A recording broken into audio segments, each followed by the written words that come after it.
Hey, look at that. Beautiful. Let's see.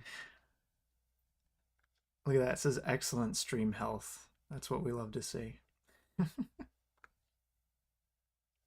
Perchance. I know there will be a delay, Yeah. but I don't know how big of a delay. I don't have like a built-in like 30-second in OBS, so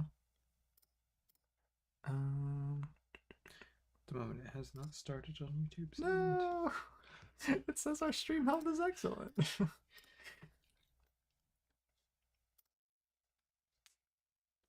Yeah, it says we've been live for 36 seconds. Okay. So it is working. That's comforting. So says you. It does not say so on YouTube. That is strange. Wait, oh, it's unlisted. That's why. Edit. What the heck? Public. What the heck? Glad we saw that. Okay. Oh yeah, you gotta check if it's working on this end. Yeah. It's the only way to tell. Okay. And now it says live. Okay, DVR's on. Now we're live. Cool, cool. I was hoping we'd be able to see the chat over here. We can see the chat right here. Whoa, that's crazy. All right. I suppose we should do our intro for this. Gotta have good posture, otherwise you look a lot taller than me. I know. Oh, it's because I'm leaning forward. I'm closer, but like, yeah. Hey there. Hey, everybody. Well, who are we doing? Should we do the intro together to really show that we're a podcast? Yeah, I guess we're doing this live though, so if we mess up, everyone will know. We go like, welcome to Recently Logged, where this week we're live. Yeah, sure, that's fine. Why not? Okay. All right. You want to kind of stop? All right. Welcome to Recently Logged, where this week we're live. See, hey, that was pretty good. that's good. We're good at that. We should do that every week. Here we are. We're here on our season finale for season 5. Season 5 of Recently Logged. I've been doing this for 5 years, which is crazy. Well, really like 4, yeah, like 4.5, 4 3/4, something like that. You know how it goes. I've been doing like at this point, I've been doing like 4 seasons of YouTube videos, I think. Yeah. But I've only been doing it for effectively 3 years, so that makes sense. It's that whole Yeah. It's that weird thing you run into. But yes, this is the season finale. If you haven't tuned into any of our other finales, our live finales that we've done, we are covering every film released in 2023 that we've watched. Nope, just all of them. Up to this point. We're like, even stuff we haven't seen. We're just talking about them all. We're just talking about so strap in. It's gonna be a long one. Yeah, these are usually an hour or two, but hopefully you'll find our reviews insightful and fun. I'm way too self-conscious for live streams, man. I'm just gonna be poking at myself the entire stream. I was about to say we can like see ourselves, which is a bit unusual for me streaming. So yeah. But what is our structure here? Right? Oh, You've done right, all the planning of this. So basically, I made a list of all the films me and Micah have watched this year, and some like TV shows and shorts and stuff. And we'll be scrolling through that. It'll be in release order, not in the order we watch them necessarily, but roughly the order we watch them, because we try to catch stuff as it comes out.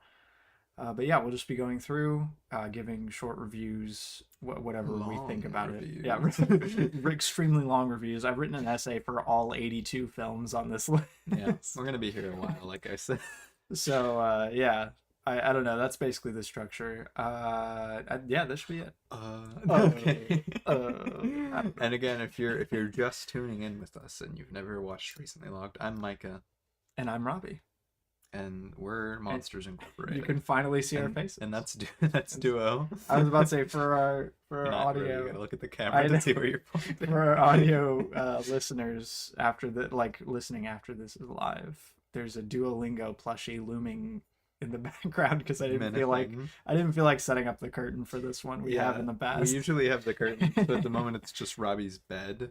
See, like the studio is that way. Yeah, it's that direction, and Robbie's bed is that direction. We're sitting right in the middle of the two, so you can see a ring light to our right and a bed to our left. We got some mise en scène for the live stream viewers. So. Yeah, this is a great set. This is exactly why you should be tuning in live. Exactly, but I guess let's get into the first film that we watched or that released this year. Release order. The first film would be Missing. Missing, directed by Nicholas D. Johnson and Will Merrick. Nice. Yeah. Yeah, so this was another film from the creative team behind Searching. Kind of funny how they're similar names. So it follows a similar kind of thing where it's that found footage investigation of a crime kind of movie. Yeah. And I think we did an episode on this, if I'm not mistaken. We did not. I swear we did. No, we did an episode on Searching when it came out. No, but I swear we talked about this to some extent well, on the podcast. we talked about it to some degree, but we did not do an episode on it. But Missing is really interesting, I would say. Yeah. It kind of feels like they've really upped their craft. Notably, Anish Chaganty is not on the directorial job of this. Yes. Which is kind of sad to me because I really wanted to see him as direct more projects, but he's still on the creative team for it. I was about to say Sevo Hanan and Anish Chaganty, the two lead people of Searching, are still screenwriters and producers on this one. But it really feels like the craft of this has been honed in, the style that they're doing, because it's very much, again, it's that found footage, and that's such a hard thing. We talked about it in length on our Searching episode. How hard that is to pull off in a really interesting and engaging way, and this does it, I would say, even better than Searching. Yeah, well, Searching is kind of laying down a lot of the visual groundwork, and Missing, it kind of gets to expound upon that. It has a Missing. Yeah, that's really where Missing falls flat, because for all of its cinematic finesse, it the story of it just isn't as interesting. Yeah, I really I remember beat for beat Searching. Yeah, but I couldn't really tell you what happens in Missing. I know she goes missing. Well, yeah, it's the daughter is looking for both her parents, or just her mom? The mom. I think her dad died. Or yeah, something. Yeah, I think you're right. The fact that I can't remember is not a good sign. Yeah, and then there's the guy who she thinks she went on a trip with, but then that didn't happen, and she's got to keep calling the one guy who's yes, I will help you solve the crime. He's pretty cool. I like him. Yeah, but it's a very weird movie. Yeah, and there's not that much memorable about the mystery itself or the characters. I know the characters from Searching, but I'm not sure I really know the characters from Missing at this point. It's only been a year since we've seen this. Yeah, no, really the most notable thing is just how fun it is. I think just in the moment it's a lot of fun to experience. Yeah, the direction and everything is great. Again, this is probably it's probably better in that aspect than Searching, but I just don't think the story is quite as good. Yeah, no, that pretty much sums up my thoughts on it too. I gave it a 4 out of 5. I also give it a 4 out of 5. Now, are we ranking these, or are we, no a big ranking? Are we gonna share our rankings at the end of? Yeah, we can share our top 10s or something. Nice. Oh, this next one is interesting because it came out a lot earlier than we watched it, because it had a weird film festival. I think I had a festival release. But the next one is Past Lives, directed by Celine Song, I believe is how you say it. Yeah.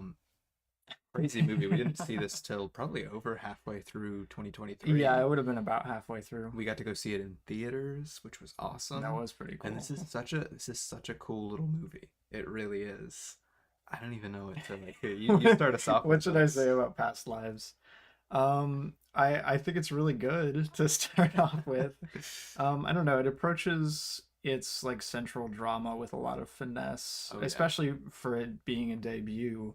And the central trio of actors are really good. The way it goes about framing its story is really nice. I don't know. I didn't connect with it as much as I wanted to during a lot of the second act. But it is really smartly written. It's got some really great direction, some great performances. It's definitely one of the better films of this year. I gave it a 4 out of 5. I don't know. Yeah, what is there to say about Past Lives? I don't know. Here, I'll tell. It's good. It's one of my favorite films from the year. I think it's one of the best films from the year. I think it does something really unique that not many romance films do. That not many romance films even dare to do, which is show this really, really unique human aspect of just living life, especially when you're like specifically an immigrant. I don't have that specific knowledge, obviously, but you know, you Yeah. that specific feeling, even beyond an immigrant story, of just like having like an ex or something, Yeah. and that kind of weird, again, that past life and that baggage that you hold with it. And that's, of course, like shown to be exasperated by the fact that she's from South Korea, and not Yeah. only is it a different like relationship, but she literally was living in a different country and speaking a different language. Um, so it makes just this like the way they dive into that on a thematic and story level Yeah. is just crazy. I love what they're doing with that. And like you mentioned, the technical aspects of this are incredible. It really honestly reminded me a lot in terms of just like, I don't know, raw cinematic directorial debut power of After Sun, Yeah. because it's not like the most polished thing in the world, No. but it taps into a really unique headspace and nails what I think specifically it's going for super well. Yeah, no, I would tend to agree. In plot, it reminded me a lot of Cha Cha Real Smooth, even though this is a bit more of a refined movie, I think, like along that same line. That's what Cha Cha Real Smooth is about, kind of. It's like right person, wrong time kind of thing. Yeah. But yeah, it's really good. I didn't have too much to say about it, but The performances especially were a big standout, but I mean yeah. like I can picture almost all of these scenes in my mind Right, still. yeah. Like and all of the drama is just so interesting, and I don't know, I would love to spend hours longer with these Yeah, characters. I really want to watch it again more than like I have more than I have something to say about it. I want to experience it again. Um, just I'm excited to see what Celine Song does next. Yeah, I gave it a 5 out of 5 for sure. I gave it a 4 out of 5. I was about to say I've given everything a 4 out of 5, but it's only two. We're only two We're films only deep. two down. So All right. Next up is one that only I have seen. only you have seen. I'm the only person on earth Trying who's to seen it. trying to spread the word about us being live while you talk about this. I do want to see this though. Yeah, no, it's really good. It's called 1001. It's directed by A.V. Rockwell. This is another debut film from this year. And it's really good. It's really good. I saw it at a Atlanta Film Society screening back, I don't know, maybe a quarter of the way through the year. It's got Tiana Taylor in it, and it's kind of like a I don't know. I think it's like a 30-year spanning story with like three separate sections. It's really cool. The way it's structured and like the character dynamics evolve in a really interesting way. Just the screenwriting's really good. It looks great. The performances are good. The direction is good. I don't know. It's a very intimate movie and But it's apparently not that good given your rating, Ravi. I don't know. I kind of went back and forth because when I first watched it, I gave it a 4. But I've bumped it down to a 3 since then, which is strange. I don't know. I feel kind of torn about it because the middle portion of it is like the least interesting era because like it's about this adopted son growing up like over different periods of his life living in New York City. So like Moonlight. Yeah, I assume I haven't seen Moonlight, but I assume it's like Moonlight. Um, and I really love the last segment. Like I wish it was longer, quite frankly. So like Moonlight. Yeah. Yeah. But yeah, like when you get to like adult him, like that's some of the most interesting scenes and like compelling scenes in the whole movie are in that part. But like a lot of the middle portion feels kind of repetitive. I don't know. It's sweet. I would definitely need to watch it again at some point, and I really want to see what A.V. Rockwell does next because it's like it really does make a very naturalistic and intimate atmosphere that somehow works. I don't know.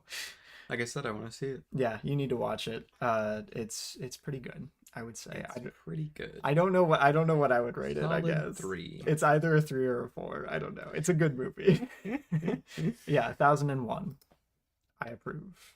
Oh, and then we're hitting up another one that's not me. I haven't seen this one either. I was slacking. Yeah. I was watching other things that he didn't watch. I was about to say there's quite a few on here that I haven't seen. But up next is Rye Lane. Yeah. Directed by, how do you say their name? Rain? Yeah, Rain Allen Rain Miller. Allen Miller. Very good movie. Rye Lane. Rain. Mike has seen it. He's connecting the dots already. Yeah, Rye Lane. It's a romantic comedy of sorts. it's like a walk and talk romance film, which I haven't really seen another romance film like this. Micah has seen quite a few. Yeah, there's a lot of movies I've seen like that. Obviously, most notably, like the Before trilogy is Yeah. all walk and talk romance. From what I understand, the Before trilogy is a pretty big influence on this, but it's British. It's British. Aha.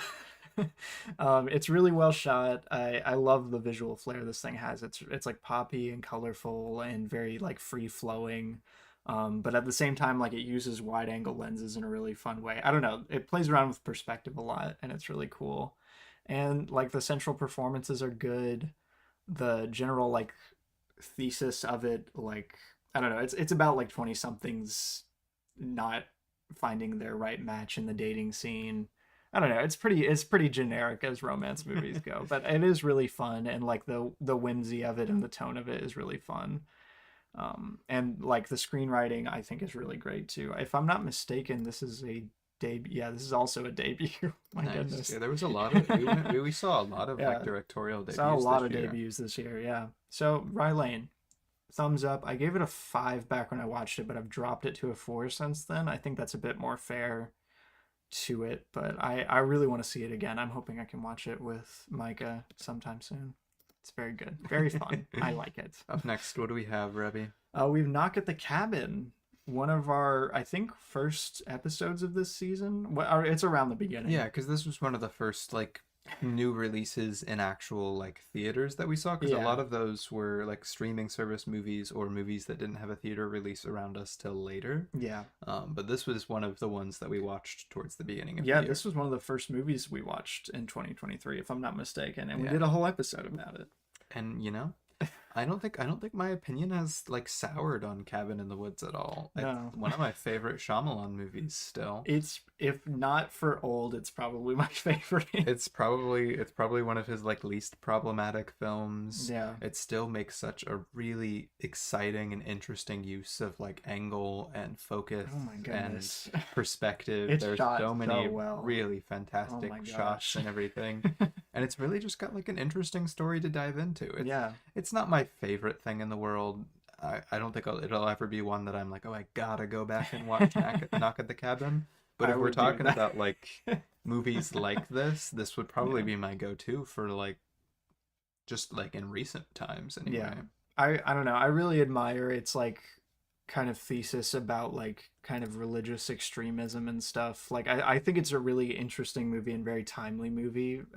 It's a good post-pandemic like thriller if there ever was one. The two leads are fantastic. Oh, yeah. I love their relationship. I love their romance. Still weird that we get like, do we even get an on screen? We get like Yeah. one on screen Yeah, kiss. dude, literally the whole finale of the movie is they share the kiss in the cabin as the world is ending. And Yeah, it's but it's the power of their love I keeps still them from maintain. I ending. mentioned this in the podcast that it's weird that that's the only time they kiss in the whole movie. It is weird, but like also when else are they gonna do it? Like, But there's plenty of times so that they would just casually kiss. They're married. well, see, the thing is, like, they come in, like, literally, they come in to the cabin, and almost immediately they're in a life-threatening situation. I'm just saying, it's a little weird. No, it but is weird. It is. Either way, like the performances are really fun all around. Yeah. All of the four visitors are all unique, and they all give It's really great, good man. performances.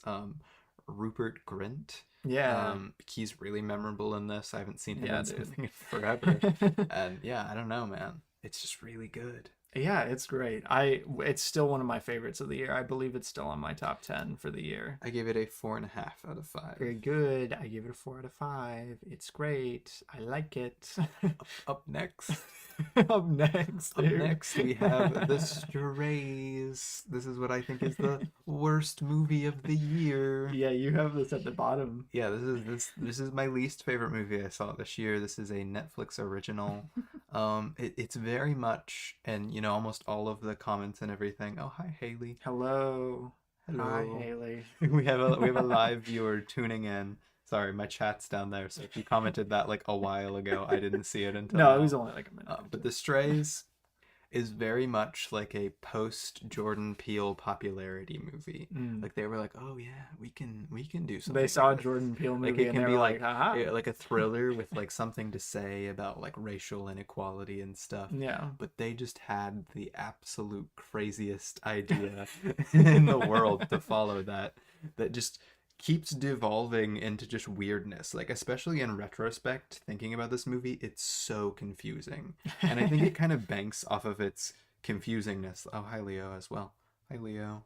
Hello. Because you're thinking, oh, this is gonna go somewhere big. This is gonna go somewhere big. This is gonna go somewhere big, and then it hits, and it's the dumbest thing in the world. The performances aren't good. The direction's fine, actually. That's one thing that makes me really That's sad. funny. Is I feel like the craft was here for this movie. Like So it wasn't just like a low budget, low effort kind of I mean, it was thing. definitely low budget, but I I mean, think they yeah. did a good job with their low budget. Interesting. It's just like the screenplay is absolutely abysmal. It is really hilariously bad, and to the point that it's unenjoyable. Oh no, a twist.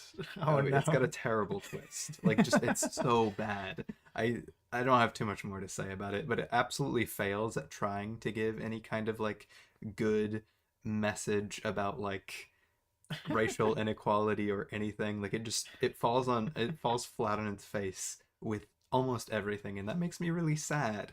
But also it's really bad. It's still the worst film you've seen Still this the year. worst movie I've seen that released this year. I think they're mocking your abysmal in the chat. I can say abysmal. I like the word abysmal. Ooh, another one that only I've watched. Oh, Actually, a couple that only I've seen. Okay. Dude, you need to watch this one actually. I come to think of it, I don't know if you would like it or not. I really enjoyed it. well, tell the audience, Rebby. Okay. Oh, look, it's Sydney Sweeney. Yeah, I Hey, was about to say Sydney. it's a film called Reality. I believe it's it's like an HBO Max original. So I didn't see it in a theater obviously, and it was my first movie seeing Sydney Sweeney in it at all, I Which, think. lo and behold, she is a really good She's actress. amazing. Yeah, she's amazing in fantastic. This is actually based on a stage play by a different name, but the like person who wrote the stage play directed it. Her name is Tina Satter. And it still is very stage play-y, which is good. Like I think it works really well. It somehow manages to pull off an atmosphere and has like good geography and everything and like blocking that it doesn't feel like it's being held back by like being a film rather than a stage play, Yeah. which is really impressive. I was to about to me. say it's really easy for films that are stage play adaptations, like Yeah. really close stage play adaptations, Yeah. to feel kind of unnecessary. Like a Master Builder is kind of that way. Yeah. Oh man. Yeah. That's a like a really bad example of adapting a stage play to the screen. But this is interesting. It like kind of slavishly recreates like a real-time event that happens. Like it's an interview with two FBI agents and a lady named Reality Winner, which is crazy. I can't believe that's her name. Haley asks, what's Duo doing here? He is stalking all Duolingo users to make sure they true. keep up with their streaks. It's very true. So he's coming for you, Leo. But yeah, it's a full 83 minutes. It plays out mostly in real time, and it's actually all based off of transcripts mostly, which Cool. it's crazy that it works. It doesn't I was sound about like to it say would that work. sounds like something that would be very easily boring. Yeah, but like I don't know, it manages to play all of the transcript stuff really well because the cast is great and like the blocking of everything is great, the direction's great. I don't know. It's really good. I did not expect to love it as much as I did. I didn't know it was based off of real events or a stage play when I started watching it, and I was like, this is really strange. Why are they telling us like the dates and times and exact phrasing of everything? But yeah, it's really cool. I really like it. I would gladly watch it again. Sydney Sweeney is a very good actress. That's what I She say. Also, Leo, Duo told me. Duo told me. He reveals all his secrets to me He whispers sweet nothings in our ears as we go to sleep. as we go to sleep. The next film I watched Is is Inside. called I wanted to watch Inside. this one. Yeah, this was another Atlanta Film Society screening that I went to, and another debut. Oh my goodness. Yeah, Willem Dafoe from director. How do you say his name, Rumi? You watched it. Vasilis Katsopoulos, I believe is how you pronounce it. Reality was also a debut, though. I didn't mention that. Yeah, lots of debuts. I told you we saw a ton of directorial debuts this year, which is Yeah. really cool. Yeah, no. Inside. Yeah, it's got Willem Dafoe, mostly a one-man show. It's 'Cause good. he's trapped He's trapped. inside. Yeah, he's an art thief. He breaks into like a penthouse to steal a painting or like multiple paintings. I don't remember. And then he gets trapped because the security system like locks him in, and then it goes haywire and doesn't work anymore. So yeah, he stays in there for like I don't know, half a year or something like that, which is crazy. It might not have been that long. Maybe it was just like a month. It feels like half a year. It's very strangely paced. I don't know. What to say about it? I was about to say anything, Ruby. I mean, if you don't have too much to add, we don't Yeah. have to go long on any of these. We've got a ton to get through. Defoe, good. He gives a good physical performance. The environmental cinematography is really good. The screenplay is all right. I wish it was a bit more thematically cohesive because it feels like it's trying to say something about self-actualization via art, but doesn't really come to any conclusion about it. But it was cool. It was fun. I really want to like see it again to see if I pull something from it that I didn't before. But I think at the very least, it's an enjoyable time, like a passive, enjoyable movie. I wanted to see it as well. They're making Yeah. FNAF references in the chat. We're going in order of release throughout the year, so we're not going to get to FNAF for a bit because we're starting at the beginning of the year and releases down. So what's next, Trip? But yeah, Inside, I gave it a 3 out of 5. Up next, though, we have John Wick Chapter 4. Yeah, John Wick, which baby. we also got to go see in theaters. Very fun. With the blurriest projector I've ever seen in my life. If you ever go to AMC, the AMC that we go to, which we're not going to say. Yeah. I don't know why, but just because. Watch out for Theater 9. Dude, Auditorium 9. Auditorium 9? It had the blurriest projector. It was like this for Are You There, God? It's Me, Margaret. You could not see like if it was a wide shot, people were far away. You couldn't see their faces. I honestly couldn't tell if John Wick was on screen sometimes. And it was so hard to read the subtitles for some of the Russian. And we asked about it too, and like about before the movie started, you could see somebody's hand like go like over the lens. So I guess they thought maybe there was just something on the lens, but it really didn't fix anything. Yeah. But John Wick Chapter 4. The movie itself. It's good. It's good, yeah. It's I still think probably my least favorite John Wick movie though, which is it's a big hot take. I know a lot of people are like, this is like the best. I'd put 2 underneath this, I think, but it is near the bottom. I like 2 a lot. You do like 2 a lot. But I don't know, it's just too long. How long is this? I don't know, dude. 170 minutes. That is, yeah, that's a lot. That's a little too long for this movie. It's doing so much, and the action scenes are incredible. The set pieces are great. The set pieces are insane. Everybody always talks about the incendiary shotgun scene because that's like the coolest action scene like ever. Probably ever.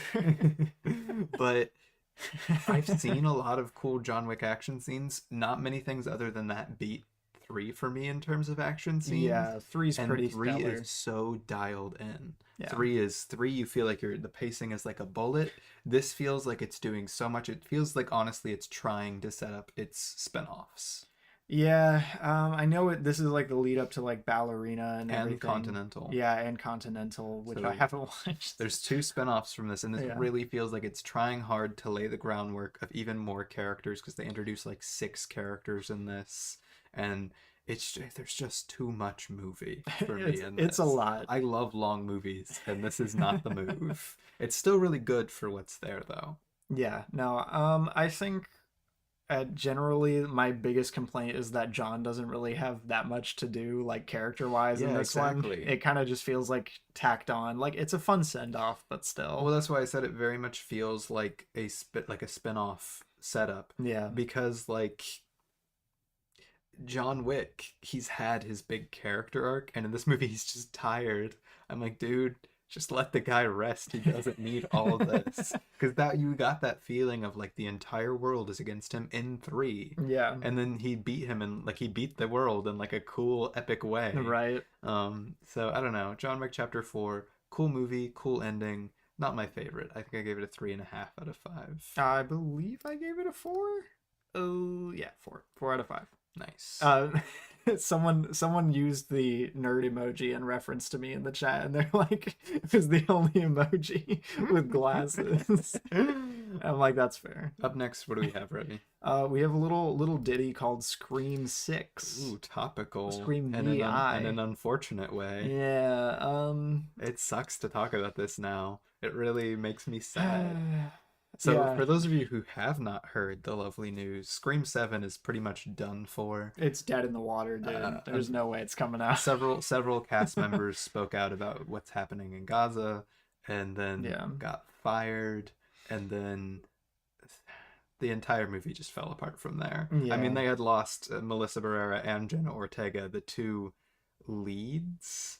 So that's rough enough. But then the director was like, I don't really want to do this. So the movie just kind of fell to pieces. Yeah. Which is a shame, and that really, really sucks that happened, especially for the reasons that it happened. I was about to say, not the biggest fan of, I believe it's Spyglass, who produces these now. Yeah, I think Spyglass is correct. So yeah, not great. Not a fan. Not happy about Spyglass. that. So that's really unfortunate. But Scream 6 itself, we were super excited about when we went and watched this. We went and watched this in theaters. We went with my girlfriend Haley, who is currently in the chat making jokes. And we got dressed up because we're big Scream fans. I mean, we covered all the Scream movies. Yeah, we covered every single Scream movie on our podcast. Yeah. And, you know, my opinions haven't really changed from when we did an episode on this movie. Yeah. I think it's much better than 5. I think it's really fun. It takes the series in a new direction, and I was excited to see where it was going to go. And then it just... yeah. not going anywhere. I think the biggest upside to Scream 6 is how well it showcases the ensemble and how many like fun set pieces it has, and it sucks that we're not going to get the ensemble back for another movie. Yeah, I do not see Scream 7 in any form that it was going to be coming out. Yeah, well, we'll see, I guess. Go listen to our episode about Scream 6, even though we recorded it before all that happened. Yeah, I gave Scream 6 a 4 out of 5. As did I. 4 out of 5. Good movie. Good movie. Then we watched, or rather, then released Dungeons and Dragons: Honor Among Thieves. We went to see this on my birthday. Yeah, we went and see it. I can speak. We went to go see this on Robbie's birthday. For his birthday, one might even say, even though Robbie was like the least interested in D&D out of my entire family. Okay, but I'm down for the two Johns directing a a comedy film. John and Jonathan, Yeah. back again, the team behind Game Night. Which is like one of my favorite modern comedies, maybe my favorite modern comedy. Yeah, and honestly, this movie surprised me. I really thought it was just gonna be like garbage. I feel like, I don't know, I feel like a lot of like hardcore D&D fans were pretty excited for it, but a lot of like film bros and like people who are really into movies were kind of skeptical that it would be any good at all, because like action fantasy comedy. I fall right in between Yeah. both of those. I'm a really big D&D fan. Yeah. And I also really like movies and movie criticism. Yeah. And like, just from the trailers and everything, I was not stoked about how this looked. There are still elements I don't like about, especially its visuals and everything. And even some of its cast members are like weird choices. Not bad choices, just weird ones. Yeah. But this movie is funny. It's funny. It's so funny. It's well written. There's cool camera work. The it's camera well work's written. It's exciting. There's fun action scenes. It uses the setting of a D&D world surprisingly well. Right?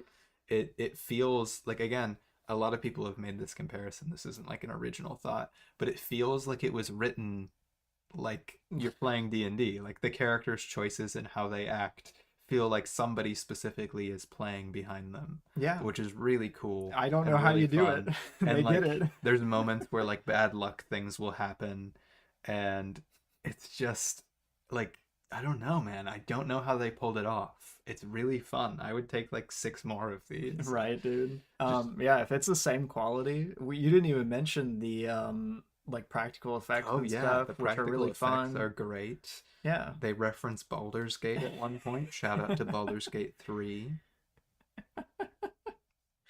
I think my biggest criticism was that it was a bit generic and kind of frictionless. Yeah, But it does that thing, which honestly is also a D&D thing, quite frankly, if you're not very good at DMing, where the story feels like it's just all like go, like it feels very passive. it's just like It feels like a very passive story where they're flatline. Yeah. never in too much danger and the mystery always kind of has to solve itself, which again, these Yeah. are the I think it's unique that it feels that way because like was that an intentional choice? That's a weird intentional choice if it Yeah. was, because that is how a lot of D&D games go, because when you have a DM and a player base, like you're all improving towards something that the Yeah. DM is supposed to direct you towards.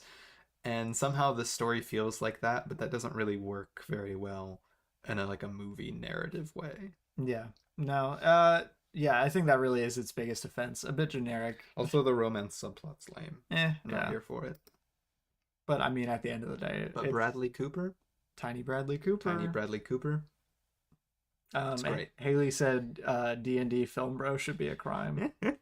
Wait, Rebby, you took it away. I don't know what I rated it. I gotta pull up the movie I again. rated it a 3.5 out of 5. I rated it a 4 out of 5. It's pretty great. It's pretty great, I actually. would say. Surprisingly enough. Then, next in release order is Bottoms. Whoa. This is the second film from Emma Seldman? Seldman? Yeah, so Seldman, who directed Shiva Baby. Good film. Very good film. simultaneous thumbs up. I for watched Shiva I Baby. watched that for the first time later in the year after Yeah. I watched this. I still haven't seen it. Um, I need to so We badly. got to go see this in theaters, which was very, very fun. I loved seeing this in theaters because movies like this, I think, need to be seen in theaters to work super well, or just with a group of friends. Yeah. Don't watch like a comedy like this alone. It won't be as funny. But being in a theater Funny. that gets super into all of its jokes and bits works super well for this kind of, I don't know, like almost, how did I describe it? Like I was gonna say like a Mean Girls style absurd high school comedy, but it's even more absurd than Mean Girls is. Yeah, I mean, well, it's that same like style of screenwriting in a lot of ways, but it's pushed to a lot more like extremes. It just matches modern culture a bit better. Yeah, it's very much a Gen Z movie. Because Mean Girls came out in like 2004. This is like 20 years later, Yeah, and it very much feels like it. but just like in terms of stylistic high school comedies, that's the closest thing I could probably compare it to. Yeah. It's funny, we watched it pretty close to after Barbie, and I put it in my review, and I still stand by this, that like this has a far funnier ensemble than Barbie. I think I'll stand by that. I think yeah. I was going to say Ryan Gosling and Margot Robbie are obviously amazing, Yeah, but I don't think the obviously. side cast really is as good Dude, as the Ruby entire Cruz? cast in this. Ruby Cruz. is amazing in this. She's hilarious. Savannah Rose Louis, I don't know how to say her name. Liu. Yeah. Fantastic. Like just literally the main 4 or 5 girls from this movie. I want to see them in like a bunch more comedies No together. notes. They work super well together. Dude, Miles Um, Fowler though. Obviously, Rachel Sennett and AO. IOE Debris. IOE Debris. I don't Yeah. know how to say people's names, man. I don't know what I'm doing. Yeah, They've been in a lot together. They've worked together a bunch in the past. they're amazing. So they have great chemistry Flawless, together. dude. And it's like they're just fun leads. Yeah, dude. There are some weird things that come out of this movie, especially sitting on it a little bit longer. Its production is especially weird. Like having seen Shiva Baby's like really well done for a low budget movie. Like Yeah. it's really, really well edited and shot and directed. And those are the qualities that give it its extreme anxiety inducing factors that it has going for it. Mhm. And this movie somehow feels like just the ball was completely dropped in that aspect. There are shots in this movie that are downright ugly. It's funny Um, because I think Bailey said it. I'm trying to remember his channel name, Loverboy Yeah, Media. Loverboy Media. He wrote in his review of Bottoms that it feels like there are portions of it that are just like missing, portions of the story that are missing. Yeah. I think that's a good way to describe Well, this. beyond just like the story too, like it just feel like, yeah, it kind of feels unfinished all around. Like Yeah. it just, there are shots and edit choices that don't make sense Yeah. and that are ugly, and then there are I story don't beats know. that, I never thought it was like outright visually ugly, but no, there are a couple shots that are pretty rough. And there are story beats that feel like they kind of get lost, and character arcs that feel like they kind of just get resolved fast, which is a shame. It didn't take away too much from my viewing experience the one time I watched this. That kind yeah. of stuff that you more sit with, especially when watching it in like an audience that's so into it. Yeah. But that's not really a big deal to me. It's just like, especially after watching Shiva Baby, I was like, hmm, she could have done a lot better than this in terms of direction. Yeah, I think one of its strongest aspects is like how frenzied the whole thing feels, Yeah. which is sometimes to its detriment, but it is also really funny and like we There's mentioned, so really many, well acted. There's so many good jokes. Yeah. And so many background things. There's clear attention to detail and love in every like frame of this movie. Yeah. It's just like it weirdly falls flat in other aspects. Yeah, I wish it was a bit crazier at the end of the day, but it is still really good. And we got Charlie XCX doing the soundtrack. Charlie so XCX on the soundtrack. it's one of my favorites of the year. I give it It's a great. 4.5 out of 5. I gave it a 4 out of 5. Great movie. There you go. I love it. Then what did we get to, Remy? Then we watched Evil Dead Rise in the theater. In the theater. In the theater. This was cool. This was our big Evil Dead year. Yeah, we were- binged all the we Evil went Dead through all movies of this Evil year. Dead. We had seen Evil Dead 2013. Yes. And we were excited for Evil Dead Rise, so we got to go see that in theaters. And this is cool. This is a cool movie. I actually watched this with Haley on her birthday. Well, which was scary. cool. Which, yeah. What was funny about this would have killed you, Remy. This would have actually killed you Mm. because we watched it and her TV was not working properly. So in order Don't to tell do me there this was, like, from motions moving or forget- something. hold on. In order to do this because we owned it digitally. I bought Yeah. it digitally to do this. Don't tell me you screencast I it. screencast it Oh, from my gosh. phone onto her motion smoothed TV. That has to be a crime somewhere against Yeah. movies itself. Mm, yeah. It was bad looking. It looked very bad. Oh gosh. But we still had fun. Honestly, I think this movie is more fun on our rewatch than it was in theaters, though in theaters Yeah. it was a great experience. I really need to revisit it. It's not quite as gnarly as Evil Dead 13. It's a bit dry sometimes. There's not like quite enough to fill out all of its runtime. But like generally as horror movies go, it does a good job pacing out its beats. I like the performances a lot. I don't know. It's a solid movie. It's pretty scary, pretty gross when it needs to Yeah. be. I like it. So what's interesting about this is like it's a very odd movie like in context of Evil Dead because it really Yeah. hits a lot of the Evil Dead things of being like really gnarly, being like hitting a lot of the tropes that they go for, but it also has this kind of like it's kind of taking it all in a very different direction than even Evil Dead 2013. Yeah. And it just feels like a different era was started. And I think Bruce Campbell has talked about wanting to do kind of these on a more consistent basis now. But even this film itself Which I feels like approve. kind of a hodgepodge of like different Evil Dead film ideas. Yeah. And I don't know, it gives it a very weird vibe. It's not like any other Evil Dead movie in the entire series. No. Not even anything like Evil Dead 2013, which is odd. Yeah, 2013 is way more like oppressive than this one is. Yeah, like, this is more lighthearted, but not nearly as lighthearted as Bruce Campbell Evil Dead stuff. 'cause yeah, that's, like the Army of first Darkness one. or something. Yeah. So it's this weird like little It's film. weird, yeah. I know so many like mass audience kind of people do not like the Yeah, ending of this movie. normies. Ew. No, Mm. no, I'm kidding. No, whatever. I don't care. Like, but I just thought it was notable. Like, Marianne doesn't Yeah. like the ending of this movie. Haley and Leo don't like the ending of this movie. Which is so A strange. lot of people I know To me, were talking about how like they hit the ending of this movie and it completely took them out of the film experience. Maybe it's just because like I had seen and was such a big fan of Evil Dead Yeah, because this 2013. is such an like the ending monster that comes out is such an Evil Dead thing to do. Like to Yeah, have kind of a third act gloopy goblin kind of I'm monster. yeah, I'm so familiar with the broad strokes of Evil Dead. I just expected something really gross and like weird to come at the end. But it's interesting because I'm wondering if without kind of that Evil Dead context, if that does like seem to come out of nowhere in like Yeah. a stylistic standpoint because this movie is doing something so It different is from. it is very stripped back even compared to like the first Evil Dead. It's just it's very dry Yeah, and it's in for like a a lot of it. it's in a different location. Yeah. It's going about its horror in a lot of different ways. Like it's not as like I don't know, like the Deadites and even like even 2013 Evil Dead, they are all very different feeling from Yeah. this movie. Oh, for sure. I always forget that these like are deadites in Yeah, this exactly. movie. It's just it's an odd one. It's weird. I gave it a 4 out of 5 though. I also gave it a 4 out of 5. Pretty A cool. good movie, a great movie. Up next we have Oh another one that gosh, I did not watch. We have a Boston you spared Strangler. yourself, my.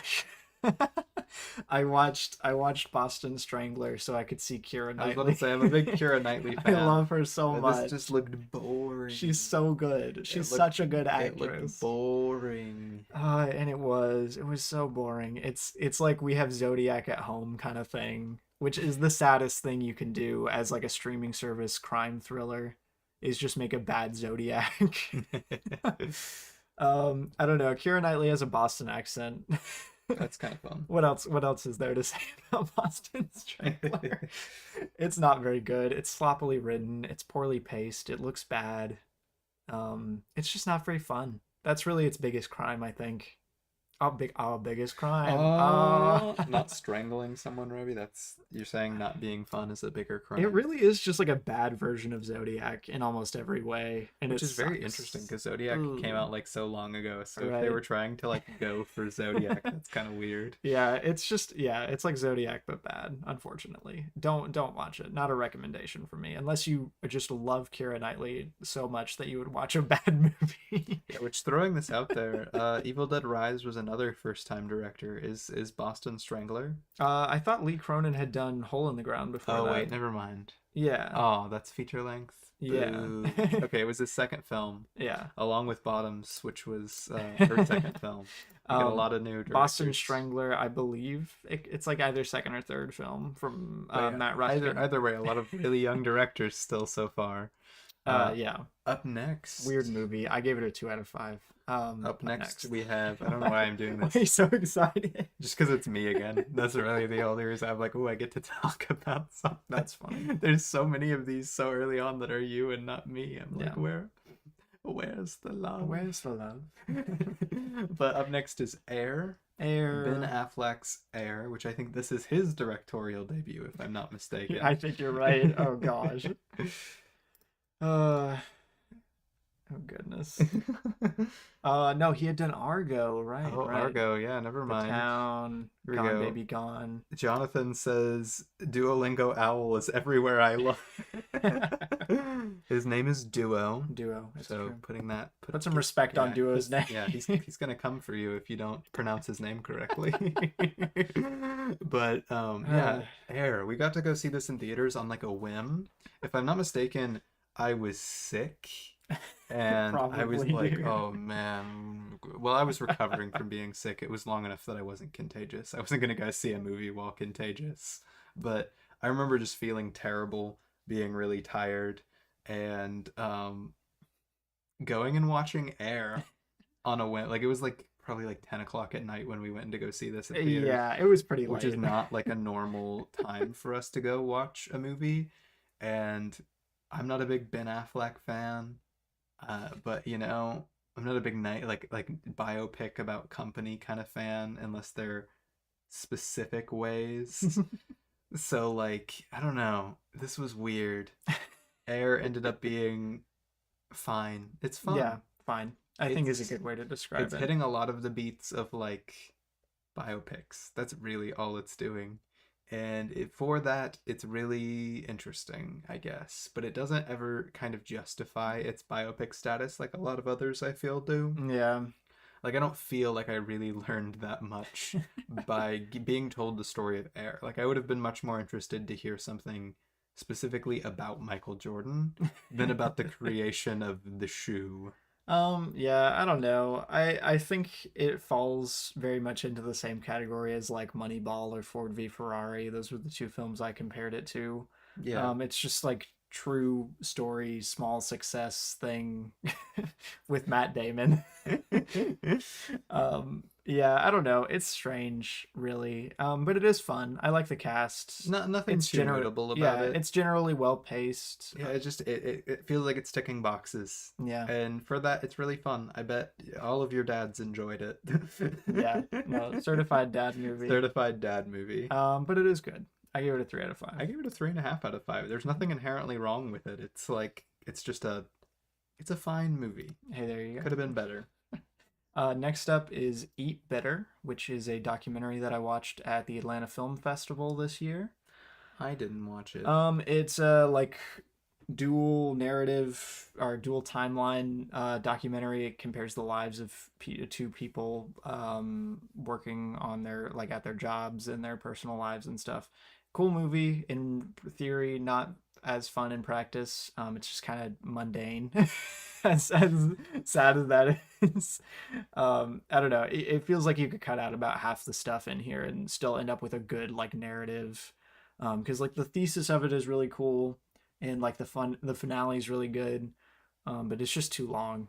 It like we don't need to see all of this kind of thing. I was about to say I don't see its runtime listed. How long is it? It's like 90 minutes, which is crazy to think that I like. Oh, it needed to be shorter, but yeah, no, Yeah. you could cut it down and still get a good documentary. Yeah, Eat Better. I gave it a I think 3 out of 5. Yeah, 3 it's out of good. 5. It's good, but it's not great. Up next, we have Are You There, God? It's Me, Margaret. Yeah. Kelly Craig. Kelly Freeman Craig. Like Dune. Oh no, Dune mentioned. Rachel McAdams, of course. We got Benny Safdie here. We've got this was a cool movie. I did not know what to expect from this movie. My goodness. It wasn't really like made for me specifically. Not made for like adult men. Men. Yeah, that's a little but like I don't know, just the way it goes about a lot of its religious like engagements is really interesting, coming from like dealing with the kind of split household and everything between different religious backgrounds. Yeah.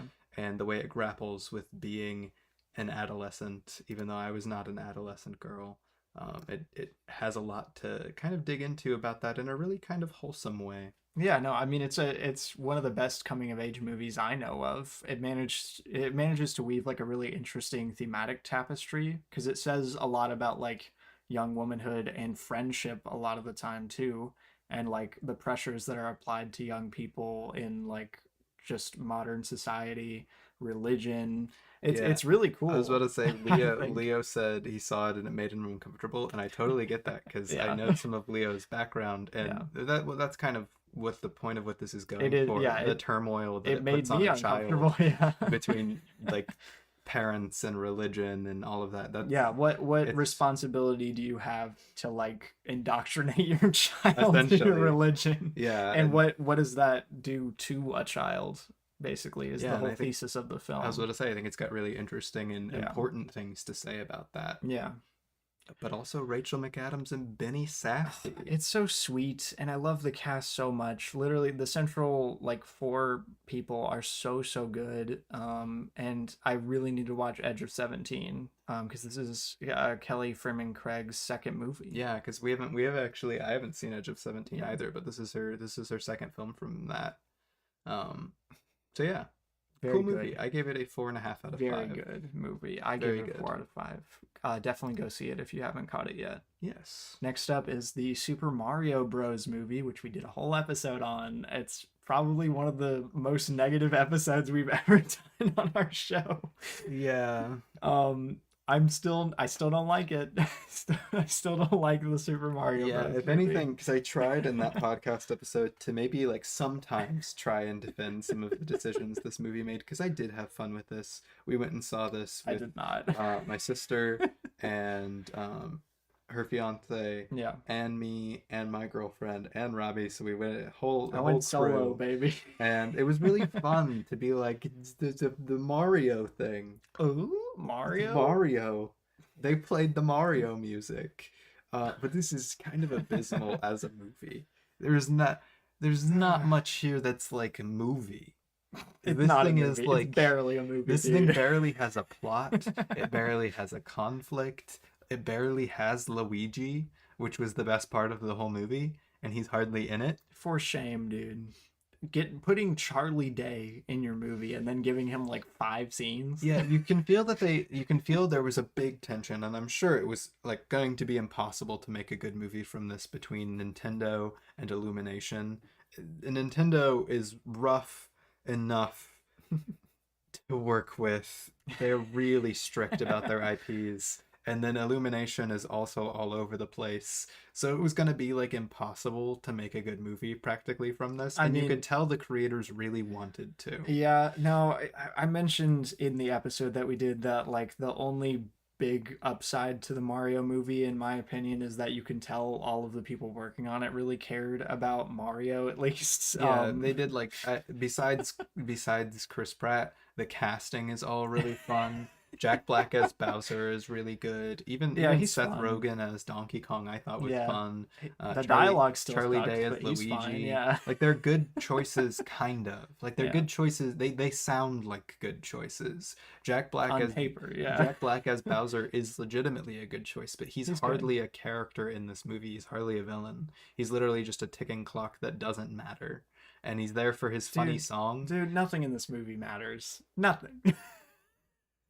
Yeah, Chris Pratt's playing Garfield, and I'm gonna say stuff that would get our video demonetized. Oh gosh, dude. Yeah, Super Mario Bros. Movie, maybe my least favorite of the year. Not the worst of the year, but probably my least It's just so favorite. dry, and I hate that because you can tell they loved Mario, and I Yeah. love Mario. Again, Mario is like Oh, I love Mario. It's great. this is not a unique thing. Mario's like the biggest game franchise, I'm a but I big was fan about to of say, Mario, like we dude. grew up playing Mario. There are very few main series Mario games that I have not played. Yeah, So it's sad. I think I gave Mario a 2.5 out of 5. I give it a 2 out of 5. Cynical corporate product, thumbs down. I don't approve. It's a shame. Up Uh, next, we have Beef, which is our first series and the first one I believe that I've seen. And you No, haven't. Strays or Oh, yeah, whatever it was called. Yeah, the Strays. Oh, yeah, the first good thing. You need to pull up the page. For Oh it. yeah, shoot. I keep pulling these up on the Yeah. other screen. I'm sorry if you guys hear clicks throughout this. But yeah, this is I believe, a Netflix original Yes, series. it is a Netflix starring A24 thing. Ali Wong and Steven Yeun, and it's really I was really interested in it. Like honestly, especially as somebody like I've had a lot of anger issues in my past and like dealing with that. So to see this concept come up really intrigued me. Chat says beef was scrumptious. Beef so scrumptious, so scrumptious. I need to watch it. I haven't even started Um, it yet. And like so the concept alone intrigued me. Steven Yeun's like one of my favorite actors, so I was like I gotta watch this. And it's really interesting. It took it in places I didn't thematically expect. It took it in directions I didn't inherently expect. And then it has some just like really funny stuff, but absolutely brutal stuff. Like there's some genuinely really strong emotional scenes in this show, and I was not expecting that from this show. It also drops a lot of its comedy elements. I think I have some issues with the way its story progresses and just like some of the weird plot threads and the way the actual finale plays out feels, I don't know, just kind of lame. But there are moments in this where it's like one of the coolest shows I've seen in a while and speaks to me pretty personally. Interesting. I know it's funny. I didn't realize Ali Wong was the like co-lead of this. And you watched one of her specials after this, Yeah, I not too did. long I after. did. Also, yeah, so they said if you guys like Steven Yeun, Invincible is one of my favorite animated shows. I've watched the first episode of Invincible. I haven't But the started thing it. is, I watched like there's so many TV shows to get through, Yeah. and I thought Invincible when I started it was 20-minute episodes, and I was like, oh, I can watch these with lunch. No. I turned it on, it was like an hour episode, and I was like, oh, Uh, I So have I such still a haven't hard turned it on. I have such a hard Not time that I don't want justifying to. TV shows Not that that I are don't that want to. long. It's just so long. It's the same reason I haven't started Beef yet. Yeah. It's a long show. It takes a lot of gumption for me to start a show that's this long. But Beef, very good. I gave it a 4 out of 5. Very cool. Next up, I watched a Wow. fake movie. Haley found out she could send calico cats in a box, so now she's sending calico cats in a box. Spam chat with the Calico Cat. Wow, that rhymed. Bars, actually. The next movie I watched is called Ghosted. And it's directed by an AI. No, it's directed by Dexter Fletcher. It was produced for Apple TV Plus. It has Chris Evans and Anna de Armas and Adrian Brody. By all accounts, a movie I should enjoy. Netflix sat there and they twirled their mustache. Or no, okay, fine. The streaming service corporation sat there and they twirled their mustaches, and we're like, let's get a cast that nobody can resist. No one can resist. It has Tim Blake Nelson in it. And put it through an AI. I'm not saying that the script was written by an AI, but we have no way to disprove that either. So I didn't watch it because I thought it would be super bad. Honestly, I was a little generous in my review that I wrote. I said I had just watched True Lies before I watched this, and it's kind of like that similar kind of like, oh, normal guy, but it's espionage. Whoa, that's crazy. But it's like that, but like terrible. Yeah, and like Anna de Armas is like one of my favorite actresses, so for me to just look at a movie she's in and be like, that looks so bad that I did not want to turn it on, that's saying something. I think my takeaway from 2023, I think, should be don't watch streaming service originals with actresses that I like just because there's an actress that I like. But yeah, no, it's really tediously plotted. Like, it doesn't make that much sense. It's really sloppily constructed. There's almost no charm to it. Like, you would need something really charming to make a script this bad work, and it just doesn't. It doesn't have that. Yeah, this is probably the worst movie I've seen this year. It's really bad. I'm considering bumping it down to a 1 star, but I gave it a 2. I'm gonna stick with that for now. Ghosted. Big thumbs down. Don't watch it. Up next, we have Guardians of the Galaxy Volume 3. Yeah. Which, dude, I think we're deep out of our MCU phase. Everybody had one. Don't try and act. Our MCU phase. Oh, don't try and act like you didn't watch a bunch of MCU movies. You did. Statistically, you definitely did. But not a single MCU movie that has come out within like the last like 3 or 4 years at this point have I really been that interested in. When did Endgame come out? I don't know. Who knows? 2019. Who knows? Who cares? I don't know. That was the last one I really cared about. No. But that being said, I gave a couple other MCU projects a taste, a little. I dipped my toes in, and they were bad, and I was bored. But Guardians of the Galaxy had been consistently one of the better things done in the entire MCU. It's one of the most auteur-driven corners of the MCU, with James Gunn kind of like very much being the creative lead of all of them, which isn't inherently a good thing. Not necessarily. Leads to some of the series' problems. Yeah. That being said, Guardians of the Galaxy Volume 3 was a surprising good movie. The best of the trilogy? Probably my favorite of the trilogy, which shocked me. Yeah, I was really surprised. The Rocket Raccoon has always been one of my favorite characters from the MCU, so for this movie to focus around him in general and to take such a, I don't know, kind of like quote-unquote mature look at his character is really interesting. It's still a full-fledged, kind of ugly-looking MCU project. But I mean, for all of its like ugly medium wide shots, you do get some like really nice action sequences and like some vibrant colors on occasion. It's not quite as nice to look at as like Volume 2, but it is, I think, better. Like, the geography is a bit better than Volume 2 is. So. Yeah, and it just does such a good job of taking the character arcs of these characters besides Peter Quill and Gamora, which Endgame shot in the back of the head.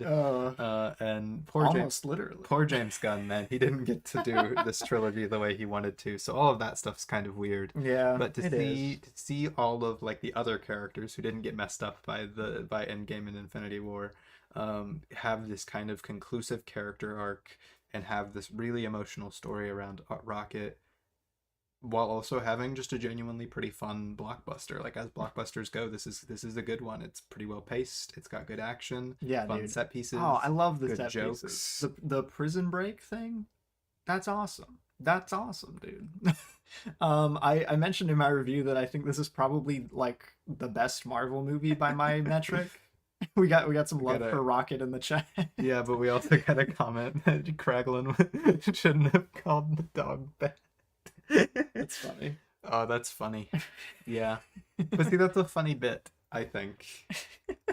But yeah, no, I'll stand by that. Like James Gunn is a really good emotional screenwriter, and that's showcased really well here, and like in any of the Guardians movies, but this one especially, I think. And Kevin Feige did such a bad job that now James Gunn is in charge of the DC universe. Yeah, Guardians 3, best Guardians movie, maybe best Marvel movie. Probably the last MCU movie I'll ever try and go see in theaters. I can't think of a single reason I would try and go see another one. But I gave it a 4.5 out of 5. I give it a 4 out of 5. Great stuff. I liked it a lot. Next up, we have a couple of Atlanta Film Festival watches. I watched a documentary called Ship Happens. It was fine. I don't know. What is there to say about Ship Happens? It's kind of boring, I guess, which is really strange because like it's about like this big ship that like wrecks right around the Georgia coast, which is cool. It's like set right around where I live. I don't know. It's it just doesn't really have like an engaging narrative as a documentary. It doesn't really bring a cool perspective to its topic. It's just kind of boring. That's really its biggest defense. Ship Happens. I gave it a 2 out of 5. Not my favorite. And then after that, I watched another documentary called The Only Doctor. It's about a rural Georgia county where there's only one doctor I was currently like, employed. why so much Georgia stuff? But then I It's the remembered it's the Atlanta Atlanta Film Film Festival. So yeah, it's like one of the least like well funded, and the like government infrastructure has failed at the most counties in Georgia, where there's currently only one doctor's office. And yeah, I mean I appreciate the sentiment around this one a lot. I don't know. There's a lot of good stuff here, but at the same time, like it doesn't really have that much, like going for it as a narrative. You know, since it is a documentary film and not just like a fun little like article that you're reading online or something. I don't know. It's fine. I think American healthcare is a joke, and I'm not laughing. Less than a joke, I'm afraid. Yeah.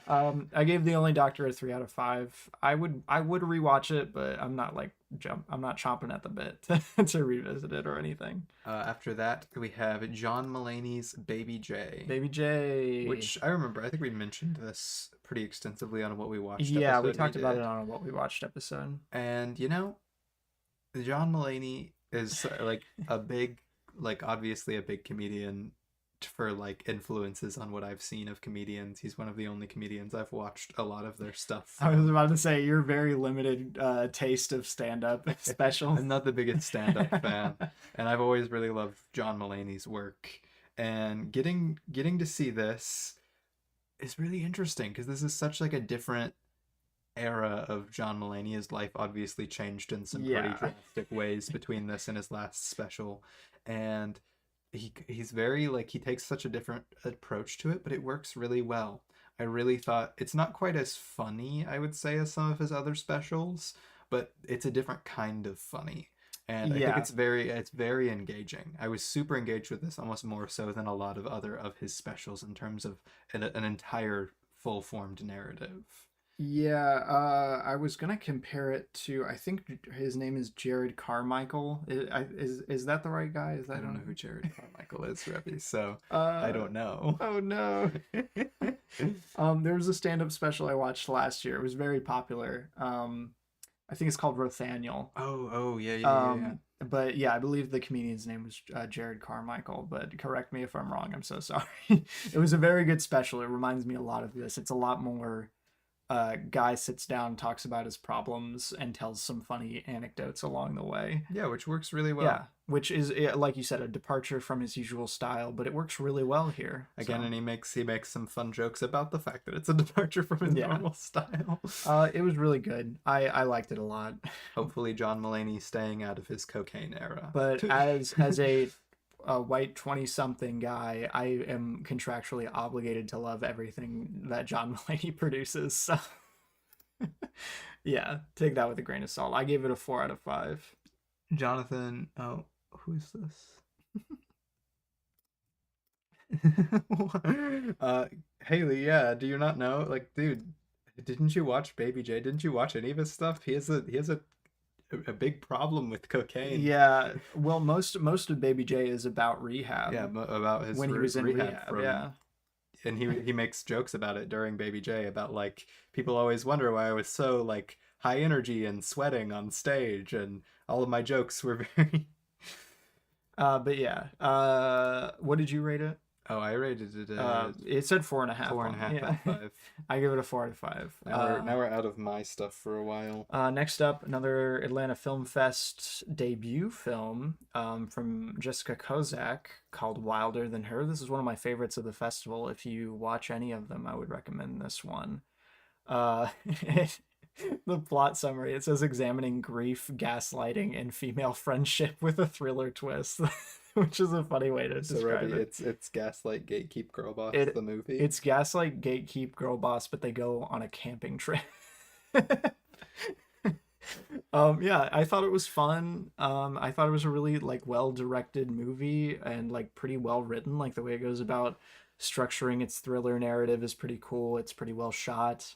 Like all of its character dynamics feel pretty natural. It has a good ebb and flow and everything. A lot of the second act feels a bit samey, but it's still really enjoyable. I really enjoyed the performances. Sunita Mani is really, really good. She's a great lead for this. I hope I see her in more stuff soon, please. But yeah, Wilder Than Her. I don't know if I said the name at first. It's called Wilder Than Her. I gave it a 3 out of 5. A good movie. Good movie. Next up is Big George Foreman, which was directed by George Tillman Jr., which I think no, this is not his debut. He's directed Notorious and The Hate You Give. But I got to go see it at a press screening, and I got to meet I think George Foreman was there. I got to meet George Foreman kind of. He was like 5 feet away from me. But I got to sit like on the very front row, which gave me a very odd perspective to a lot of the visuals in this. I don't know. It's fine. It's like generic biopic thing. I had like press screener brain when I reviewed it the first time, and I gave it a 4 out of 5. But I gave it a 3 after that. I don't know. It was cool to a degree. Probably not for everyone. I don't know. Big George Foreman, not much to write home about, but it was fine. I gave it a 3 out of 5. Next up is another Atlanta Film Fest movie, barely a feature. It's called Red Earth. I didn't love it. I gave it a 2 out of 5. It's not experimental enough to really like pull it off what it's trying to do, and it's kind of boring. So not my favorite. Red Earth, 2 out of 5. Yeah. Oh look, we're back to me. I can Hey. speak again. Yay! Wow. Yeah, you didn't have to stay silent. You could have offered Well, some commentary. We were having fun duo antics in the chat. But up next we have Indiana Jones and the Dial of Destiny. My goodness, why are there so many just like juiceless movies in the lineup? They lost the juice, man. They lost the juice this year. They lost the juice. Yeah, Dial of Destiny. We went and saw this in the theater with our dad. Shout out to Dad. I think he might have fallen asleep for part of it. I almost fell asleep for part of it. Okay, we just got a comment that said Indiana Jones was good. I don't care, and like I half agree with you, and I came away from this way more positive than Robbie did. I gave it a 3 out of 5. He did, yeah. I think it has a lot of good ideas, and I'm a really Yeah. big sucker for adventure movies. Oh, I love This adventure is like movies. my genre, far more so than it is even Yeah, I yours, was about to say though. even more Like than this me. is like my thing. Indiana Jones was like my favorite for a long time, and I think there are stuff in here that like works, but it just didn't need to be this. Like there's so much that's just flat and empty, and we didn't need another Harrison Ford thing. All of the third act stuff is confused and it drags on. It doesn't lead It just to goes any on better of an forever. Oh emotional my conclusion goodness. for Harrison Ford than Crystal Skull was, though I'm not a big Crystal Skull fan either. It was just there's so much here that is less hateable and more just numbing, I would say. That's a good way to describe watching Dial of Destiny as numbing. Again, um, I put in my review, I think that it feels extremely cheap, even though it was extremely expensive. yeah, all the visuals are so muddy, and like every sequence goes on And forever. it feels like they had really good set pieces, but they had no idea how to shoot them. Yeah, The shooting and editing of the action sequences is kind of bad. And it's just, it never grabbed me emotionally. There's not really a great sense of dramatic tension at any point in the story. I don't know. Anytime it felt like it was starting to get going, something would drag on for way too long or it would get cut off. okay, this was a good joke, though, that I What? put in my review. We're going back in time to get Nazis off the menu. That's right. We're going back in time to get Nazis off the menu. I thought that was funny. Okay, my last thing I'll say about Dial of Destiny, I think the ending is silly, but like it's not even that's not even the biggest problem it has. Yeah, yeah. The ending is really dumb. We were laughing in the Uh, theater. We were like, what if the watch, that's if you've seen the movie, you know the watch. What if it was like an Apple Watch or something? Because it's so silly. The entire thing is silly. it's not, yeah, it's silly, but not in like a, oh, I can't wait to laugh along with Dial of Destiny. What a great time. Silly in just a muddied way that feels like everybody was resurrected from their grave to come make this movie. I feel like Dial of Destiny feels like a dream I had one time, and like Literally. I'm like, was that like a real Indiana Jones movie, or did I just like did I just have some like weird food the night before? I gave it a 3 out of 5. I gave it a 2 out of 5, man. It's almost as like flat for me as Mario is. I did not like it. But up next we have May December. Todd Todd Haynes. Mike Haynes. has talked about this one quite a bit, at least in like one of the more recent episodes. Yeah, so not only did I talk about this in a recent episode, but I also did a little spoiler-free review for this on my channel, M. Greyway Films. You can go check that out. That's fun, probably. But this is one of my favorites of the year. I'm a big Todd Haynes fan at this point now, We though. got a subscriber in the chat. Thank you. Thank you. I'm a big Todd Haynes film from what I've seen of his, which is odd too, though, because there are some Todd Haynes films that just kind of like that I kind of don't like. Like Dark Waters is fine, and Wonderstruck I actively didn't enjoy.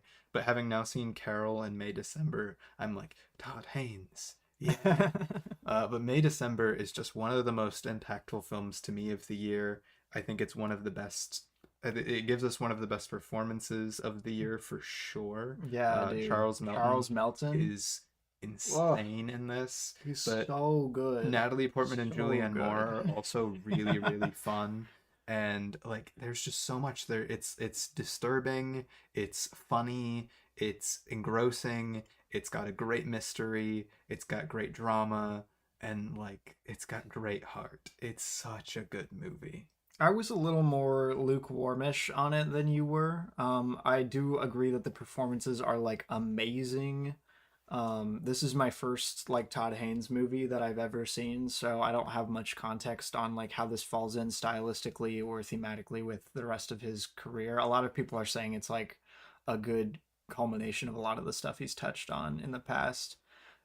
It left me really sad. Like I was sad for the rest of the day Oh, after it it's finished. a very see, which is interesting that you can like obviously it's a really like crushingly sad film, but it's interesting that you came off like so sad from I it was so sad, when dude. like it's the ending beat is far more upbeat and disturbing than it is blatantly sad. That's the thing. I wasn't like I don't know, maybe I'm desensitized to stuff like this, but like I wasn't that Pardon? No, no, no, no. I was no, Desensitized to stuff like what, Ravi? not the stuff like the way it's presented in the movie. Like it's just I felt more so than like, oh, this is so disgusting, more like this is so like crushingly terrible I and mean, sad. it is crushingly terrible, Yeah. but it's also really No, it disgusting. is. It is. That just wasn't like my big takeaway from May December when I watched it. Yeah, I don't Um, know. I think it's got a ton of interesting things to say about yet again true crime and its yeah. icky-ness. The so-so Um, ethics of true crime. yeah, and just so much is interesting to dive into. Though I always forget, like, cause I'm out here in the streets, repping this content warning for this one. I always Yes. forget about that. Content warning for May Um, December. Before you go, yeah, just turn it off. because there's some stuff, but it's very good. Yes. Yes. Then what, Robbie? Oh, I I give it gave a it 5 out of 5. I Sorry. gave it a 4 out of 5. I am going to rewatch it though. One of my favorites at of some the year. point. Next up is Killers of the Flower Moon, the newest Scorsese movie. Yeah. Yeah, it is.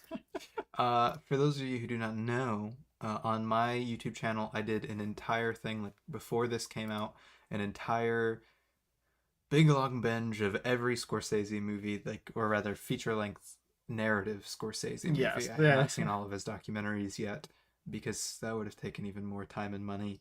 But I've seen all of Scorsese's feature-length narrative films, so I'm super duper excited to get to see a new one in theaters. I believe in Yeah. IMAX. Yeah, we got to see it in IMAX, which was pretty crazy. And this is really good. This is I was very nervous, as I think a lot of people were going into this movie. It's just always a little weird to have, like, I don't know, a non-native director do such like a native centric movie. He's like one of the oldest. The old white guy. Yeah, one of the oldest white guys working in Hollywood, but also one of the most talented old white guys working in Hollywood. And obviously he went through a lot of steps to try and make this as, like, you know, work with the Credit where Osage credit's community due, yeah. as much as he can. But then he also goes in and does just like a really like interesting, engaging, and brutal like third act little reveal about the way the story is being told that really, I don't know, it really hits hard. It's such a cool moment. In fact, I think somebody just watched May December and compared these to each other in their relation to their true stories. Interesting. Um, Yeah. because of the way they're narratively framed. I don't know if I think it was Taylor J. Williams. Perhaps I didn't know May December, is that based on a true it's story? based on Oh a true story. gosh. Yeah. Oh no. I didn't know that. Yeah. Oh no. So I don't know. It's just really good. The performances are fantastic. Like fantastic. I'm blanking on names right now. Lily Gladstone. Yeah. I really hope she wins an Oscar for this. I mean, I don't know. I can't imagine a world where she doesn't, quite Right. frankly. I don't know, but like DiCaprio is really fun in this as always. This is such an interesting role to kind of stretch what you're used to seeing from him. Yeah. De Niro is an insanely evil man in this, which really works well. I wish I was more on board for what De Niro's putting down in this movie. I don't know. I'm not quite as big a fan of the whole thing as you are. Lily Gladstone, I wish she was in it more, quite frankly. I would say my biggest complaint about the whole movie, and it wasn't a huge complaint Yeah. for me because it is what it is. It's going for what it's going for. Yeah. But I really wish we did get more Molly. I mean, that was Yeah. kind of the whole point of her character, though, was that she was so silent and that still so expressive, and like that was, I don't know, it would be kind of disingenuous to like write a character that's very drastically different than her as a person. Yeah. But at the same time, for it being so about Molly, it is a shame that it feels like we are lacking Molly at parts. Yeah, I don't know. I don't know what it was about it. I think maybe I was just in a weird mood when I watched it, but I just found myself disengaging with it a lot around the like back half of it. I just wasn't that into a lot of the crime stuff or like the trial and everything. I was like, I mean, this is like obviously it's good, it's well edited, it's like well directed. We're emotionally brought into their No, relationship, Rebbe. I really want to be, but I just wasn't. And I don't know why. I really do think it might have just been because I was tired when I saw it. Yeah, you were super tired, and it's like three and a half Yeah, hour I movie. was actually fighting to stay awake through like the last 20 minutes of this. So, I, do with that what you will. I don't know. I think it's really, really cool. I think it's a really It is. sickening movie with what it leaves you with. I Yeah. love the way they use violence in the movie because it's not an overtly violent film, but then at the same time, it's an extremely violent film when it is. Yeah. And they use that to really good punctuation. So, I mean, Scorsese is like he's obviously a very knowledgeable and like well-versed director. He made a great movie. Like it's undeniably great. I think it just wasn't fully my bag, which that's like the only criticism I can throw at it. yeah, I gave it a 5 out of 5. I gave it a 4 out of 5. I think it's great. But not perfect. Ooh. Oh man, it's already 9:30. I know, I We know. gotta pick up the pace on some of these. Yep. Up next, we have Asteroid City, the new Wes Anderson feature. New Wes Anderson. Um, Yeah, baby. this is one of the Wes Anderson films that I personally have connected to the most on an emotional level, which is really interesting because the biggest criticism see thrown at it Hmm. is that he's gone too close to the Wes Anderson sun and has lost a lot of the emotional resonance. But this, like, I was crying in the theater with this Yeah, movie. I I don't know, was dude. this Maybe we're just weird, but like I maybe thought this one drew me in really Yeah, well. there are only a couple I films. don't Like, know. I like Wes Anderson's films, but there are only a couple films from him ever that I've really felt much emotional connection to. And really the main ones being Moonrise Kingdom and I this. still can't get into Moonrise Um, Kingdom. I can't. I don't know what it is. yeah, I mean, that's the way I feel like his movies kind of are, because a Yeah. lot of the movies that a lot of people really connect with from him, I don't. And see, dude, I like cry like 3 times every time I see Fantastic Mr. Which Fox. I don't. Yeah. But Asteroid City, it's got I think some of his best character work, some of his best performances, one of his most fun locations, and one Yeah. of his most unique stories. It does feel like he's teetering on the edge of going too far with some moments. Almost a lot of people have said it teeters on like self-parody at points. Yeah, but honestly, I think it works for what it's going to, and I love its little third act breaks. And or not third act breaks, third wall breaks. Sorry, I got distracted by a message popping up. Third wall Yeah. breaks and like all of the theater stuff is fantastic in my opinion. Like the minute Margot Robbie is in the film is fantastic. I mean, I think it's a really smart framing device for the whole thing. The movie practically is a walking framing device. Yeah, And I think it's like a quintessential COVID movie, quite frankly, like pandemic movie. yeah, I would agree. And I love it. It's personally one of my favorite Wes Anderson movies that I've seen. I need to catch up on a lot of his like early career stuff that I haven't watched yet. Yeah, But if we're talking like his latest stuff, I do enjoy The French Dispatch quite a bit, quite a much. quite a much. But yeah, no, Asteroid City, it's really great. If you didn't catch it in theaters, go watch it now because like if you lived through the pandemic, then I think you'll connect with it. Or if you care about like storytelling I was or going to say, art, or if you're like an artist or yeah, storyteller, I think especially. yeah, But yeah, I gave it a 5 out of 5. very cool. I gave it a 4 out of 5. I thought it was great. Up next, oh, this is one you haven't seen. I will back away. Yeah. We're talking about The Boogeyman, directed by Rob Savage. It's a John Wick prequel. No. Oh, I think this is technically a Stephen King adaptation too, which is Mhm. really funny. It is. And you know, I watched this with Haley in theaters, and then watched it again with my mom at home, and both times it's good. It's like I put it pretty well, I think, when I said it's pretty much just a weaker Smile. It feels like it's very much going through the motions of what Smile is doing. It's a very similar structure to Smile. There are scenes that practically one-to-one parallel Smile. And Smile's just a bit scarier, a bit more engaging. It's also rated R, so it can go for some moments a bit more than The Boogeyman can with its PG-13. And The Boogeyman, like, I like parts of it better. Mainly the main character being like a teenage girl, I think works a lot more for this. than Smile does. Like there are parts of Smile that really annoy me in Yeah. terms of its main character and everything. Yeah, I was And about to say when you said like a weaker version of Smile, I'm like a lot of people would say Smile's already pretty bad. well, yeah, I mean, I don't think Smile's that strong, Yeah. but I don't think the Boogeyman is that strong. Exactly, you completely forgot about it because it just probably got absorbed into your mind from Smile, because Smile's just doing this but better. But I do like that it has kids as its leads. I think that helps. But outside of that, there's not much too notable. I gave it a 3 out of 5. Fair enough. I kind of want to see it still, but like at the same time, maybe during Halloween, this upcoming Halloween, I'll catch up with it. I don't have too much to say about this next Ooh, one, yeah. so we'll try and go fast on this one. Yeah. Up next, we have Elemental, Elemental. new Disney Pixar. Yes, it's a Yeah, Pixar film. Yeah.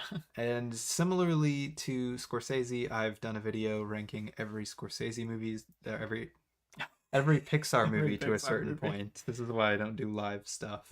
I stopped that like around Lightyear. I still haven't seen Lightyear. Oh gosh.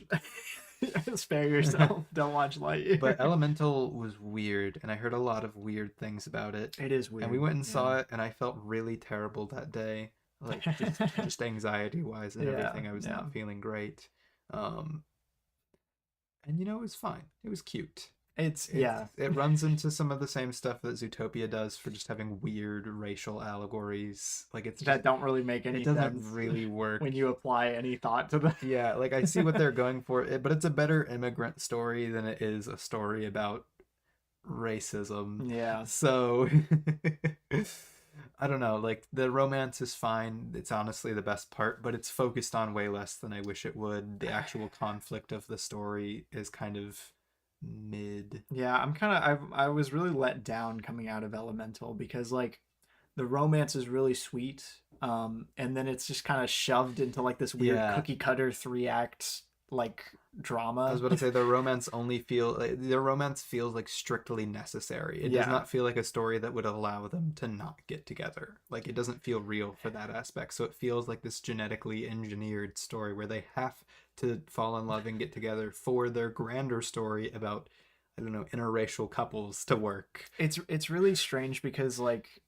Elemental, I wanted it to be like, given their like meet cute scene and everything, I wanted it to be like a before sunrise kind of movie. That would have been so funny. Like a less structured, more free flowing movie where they have like smaller conflicts on the side rather than one big like, oh, the city's gonna get destroyed or something. Committing more to making a romance film than to making another like Pixar box film. Yeah, I was about to say, I don't know why they felt they needed to raise like the physical stakes so much when the emotional stakes were already so high. It just bogs the whole film down. I didn't like that. Yeah, my only other thing, which I think is funny, is that Pixar comes up with so many fictional racial slurs. It's always funny. I don't know why. That is kind of like, how has this happened so many times between like Zootopia, Cars, Elemental, like. Zootopia wasn't theirs, but Disney specifically, I guess, then it's just a weird thing that's happened a lot. I will say, if you're a big fan of 3D animation, this is really cool because you have two blob characters that always are moving around and like light moves through them and they create light. It's kind of insane from an animation perspective, and we got to see it in 3D, so that was cool. 3D, that was cool. I gave it a 3.5 out of 5. I gave it a 3 out of 5. I think it's fine. I just wish it was like way better. Yeah. quite frankly. Okay, then we watched Spider-Man Across the Spider-Verse. Way better. Which, my hot take is that I like it better than the first one, because I think the characters are better, and I'm more engaged, and Miles and Gwen cute, and I like them. Gwanda. Miles and Gwanda. And Hobie. I love the side cast in this one more than the first one. As good as the first one side cast is, but like the fact that we get Gwen as like the main character in this one, as well as like a compelling narrative for Miles. Well, yeah, because it's kind of crazy structurally how they have to do this, since it's essentially a part 1 movie, is they did this in a really smart way, is they have Gwen be the technical main character of this movie, have her emotional arc, a complete be the arc of the story, and then have Miles be kind of secondary main character and have like the start of his arc. So he is like midway through his arc at a high point, Yeah, and then we end the movie. And I dude. think that was a really smart decision. It's a way better part one than Dune part one. I'll Yeah, tell you that much. unfortunately, that is, I would agree with that, and I love Dune to death. I love Dune so much. It's But a great in terms movie. of an actual structured part one movie, this actually kind of blows my mind that they made this work so well. Haley screaming in the chat that she loves Peter B. Parker, Peter B. Parker. which is very funny. You just like Jake Johnson. You do. I think Are Jake, you like a New no, Girl fan? she just likes dads. Okay, So fair enough. do with that what you Yeah. will. But yeah, like the cast is amazing. The animation great. Steps it up I even was about more to say so. it's even more visually inventive than the first movie, even though it is a bit more polished. Like it doesn't have the more like street level kind of feel that the first movie has. I don't know. It's interesting. I loved it. 5 out of 5. A good sequel, and a good part one. I gave it a 4 out of 5. It Thumbing up. doesn't fully It's click. not giving the thumbs up, Remy. I give it the thumbs up. I give it a 4 out of 5. It's really good.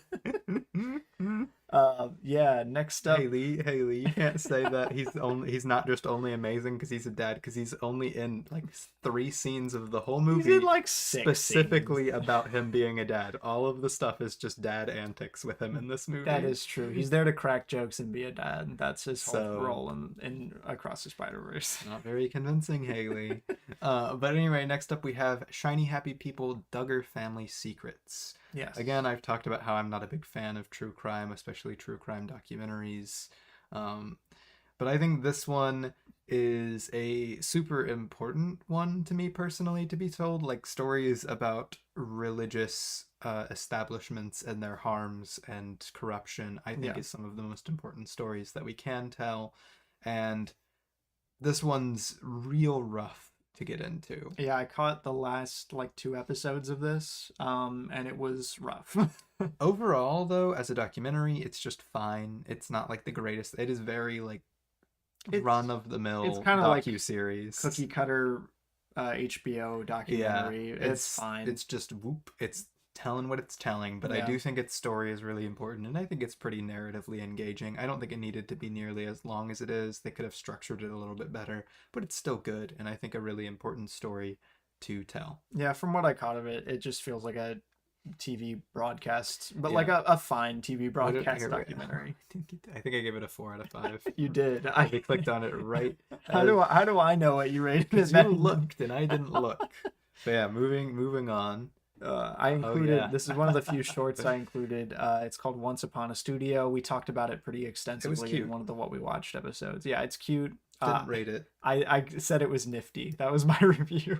Nifty. Yeah, I think Moving that's on. I think that's a fair word. Up next we have Wonka. Wonka. How does it end up this far out? I They were still working. ask They were me. still working on it. don't know, dude. I don't know. Anyway, Wonka. Oh, its UK premiere was Oh, like November November, 28th. yeah. Okay. So yeah, we went and saw Wonka in theaters. That was cool. Yes. Did we have a chance to talk about Wonka on the podcast? I don't think we have. A little, I think, maybe. I don't know. So Wonka. We saw it in IMAX. Wonka, I was super nervous about. I'm a huge Willy Wonka fan. That's like one of my favorite movies, and We I'm did a an episode on pretty it, big Charlie and the Chocolate Factory hater. Not because it's a bad movie, but just because I really kind of hate all of its decisions outside of being a decent movie. Like I just It's don't like fine, that. I yeah. don't like the direction the story was taken. But being such a big Willy Wonka fan, I was very nervous for having a prequel that so directly references and is clearly going for the 70s Willy Wonka. I hesitate to even call this thing a prequel because, It's like, really not. yeah, it's just like a Willy Wonka origin story. Yeah, it does not that grabs technically- from some broad strokes of the movie adaptation. It's technically supposed to be a prequel, Yeah. but it just doesn't. I don't know. It's better to not view it that way, in my opinion, because Timothy Chalamet is just such a different Wonka from Gene Wilder. I think he's a really good Wonka, which really shocked me. They do him so dirty in the trailers, Yeah. just like Haley just said, because all of his bad line deliveries are in the trailer. I don't know what they're doing to him. I don't know what's happening, because he's fine in the movie. He's really fun in the movie, Yeah. but in the trailers, I was so worried that he was about to be just terrible. I think because they in the trailers only used like his direct lines that were from the 70s Willy Wonka, which are all the Yeah. lines he does not do a good job delivering. He's not a similar actor to Gene Wilder. He does not bring any kind of comfort to those lines. So, outside of those lines, he's very good. I think this is a really nice, like small scale, fun, like vision of Willy Wonka. Like Paul King has pulled the narratives that he wants to see in Wonka out of it and made like something really unique and original. And it's really sweet. And like, I don't know, I love just the simple like character payoff stuff. I love the music. I love the performances. It's a really good time. It's Haley, funny. Haley's in the chat saying he can speak French, by the way. His name is Timothée Chalamet. It's not how you pronounce his last name, but he's French, Haley. His Yeah. dad's French. Yeah. Of course he speaks French. um, but yeah, I think it's like it hits all the things that make Paul King really fun. It's Yeah. not quite as good. Oh, It just got all spooky. Our lights turned oh off. look at Duo. Oh look at Duo. He's so creepy. Why did our lights go off, Remy? I don't know. They're on a timer. But yeah, it hits all the Paul King magic. It's pretty fun on its own. All the stuff that references the old Willy Wonka isn't as good, but it's still fun. Yeah. Seal of approval. I give it a 4 out of 5. It's like a sleeper pick for like my favorite movie of 2023. It's so good. I love it. Oh boy. Quick mention, I watched The Flash at a advanced screening. It's the most embarrassing review on my Letterboxd because I gave it a positive score, which it has only dropped in my opinion since I've seen it. I still like the aesthetics of the movie, as weird as they are, and as bad as they are. I don't know. It's really awful. It almost feels like a joke. Like everything people mock superhero movies for being is what this is. Like almost to a comedic degree. And I don't like the ethics of all of its weird deep fake stuff. Bringing dead actors back to life. Not the move, guys. Yay. It makes me hate the movie even more. Dude, this movie, from what I've seen, I have not seen the movie. I've seen clips of the movie. This movie looks like garbage, like throw up. It's so strange because it's like almost good, but then like it just falls flat on its face. Time to be real, guys. Whoa, it's time to be real. You're gonna be in or be real. Whoa. Yeah, no, The Flash bad. Oh, that's embarrassing. Let's get off the Flash. Yeah, I was about to say let's click off The Flash. I gave it a 2 out of 5. I don't think it's like the death of cinema or anything like some people, but it's definitely bad and has some really bad practices in it, and I don't know. I feel really weirdly conflicted about The Flash when like by all accounts it's a bad movie. But yeah. Right, the burritos, the throw up, the baby in a microwave. What are you talking about? There's like almost like an anti-juice factor to the Flash that makes it fun to watch, where it's like, what is happening right now? I feel like I'm going insane. No, that Haley, you don't understand. Deepfake isn't an irrational fear. You should be scared of that. Like there was a thing going around the other day where people were like, oh, look at this AI created doctored it's camera like security camera footage of people being arrested in giant boots. And I'm like, guys, do you understand the implications of making fake videos of people, real people, getting arrested for a crime? Yeah. Funny boots aside, that's scary. That's not good. So no, it's not an irrational fear. It's creepy, it's anti-art, it's anti-human. Bad. Yeah, I was about to say really, really awful. I hope no major studio or anyone ever does that again in a movie. But up next we have They Cloned Tyrone, which we watched separately. I think this is another directorial debut. Directorial debut from Jewel Taylor. Very cool. Who I really want to see make another movie. And this was fun. This was fun. I don't have too much to say about it. I think it hits a lot of really fun beats. I think it's cool. I think it's funny. I think it's not quite doing anything special. It feels like it's really just kind of going through the motions of the kind of movie that it wants to be. Not really stretching to hit anything like big or impactful or even like super memorably funny, but you I can tell there's a lot of craft to I'd it. hate to reduce it to just like solely a riff on Sorry to Bother You, because obviously it has its own thing and it's doing something like different from that. But it definitely feels like an influence for this movie at the very least.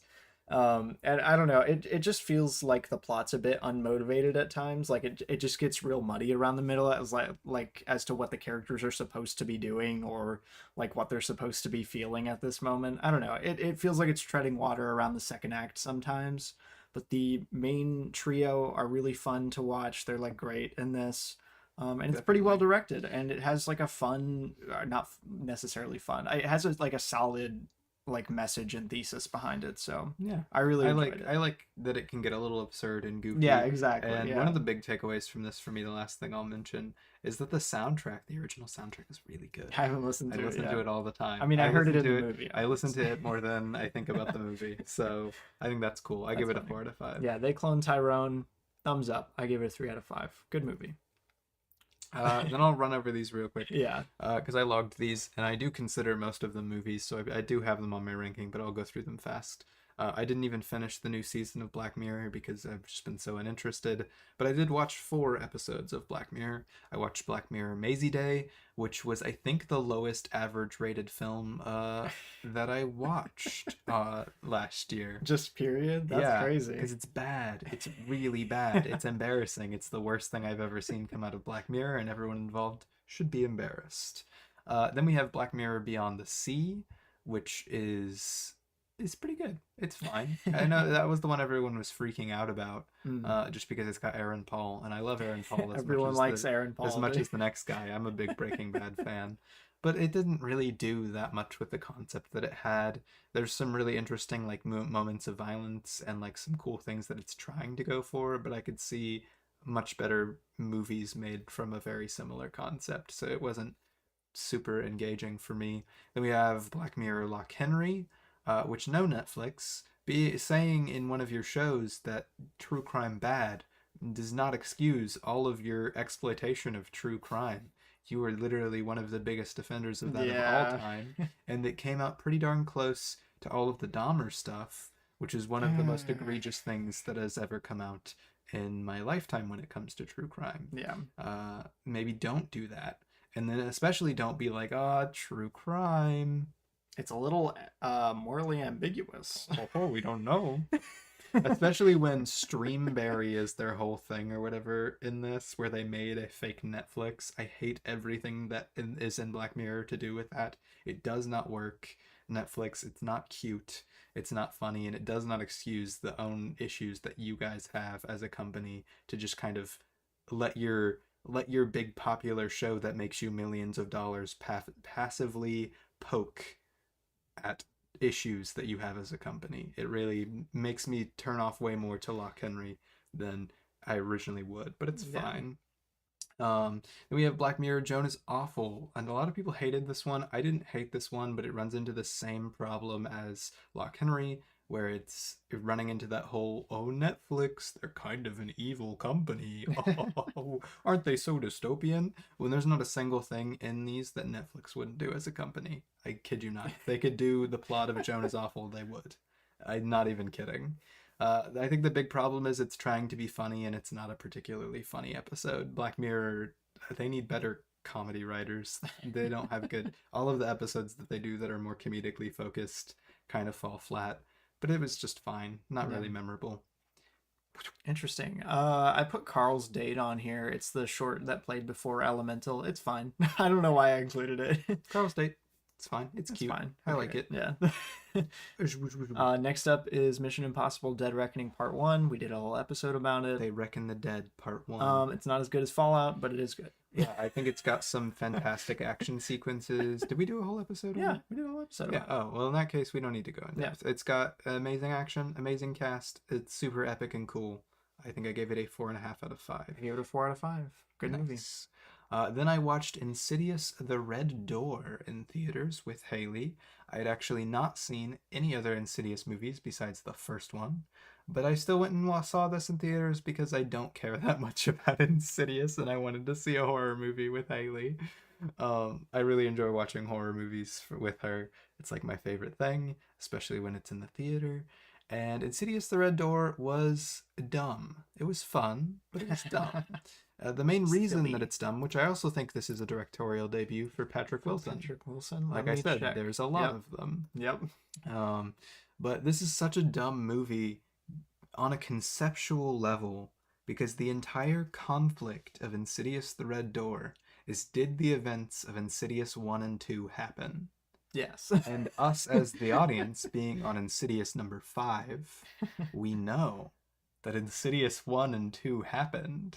So it's really annoying to have your two characters spend the entire movie trying to figure out if the first two movies happened. Like, that is the main conflict outside of their relationship as father and son, which is like fine.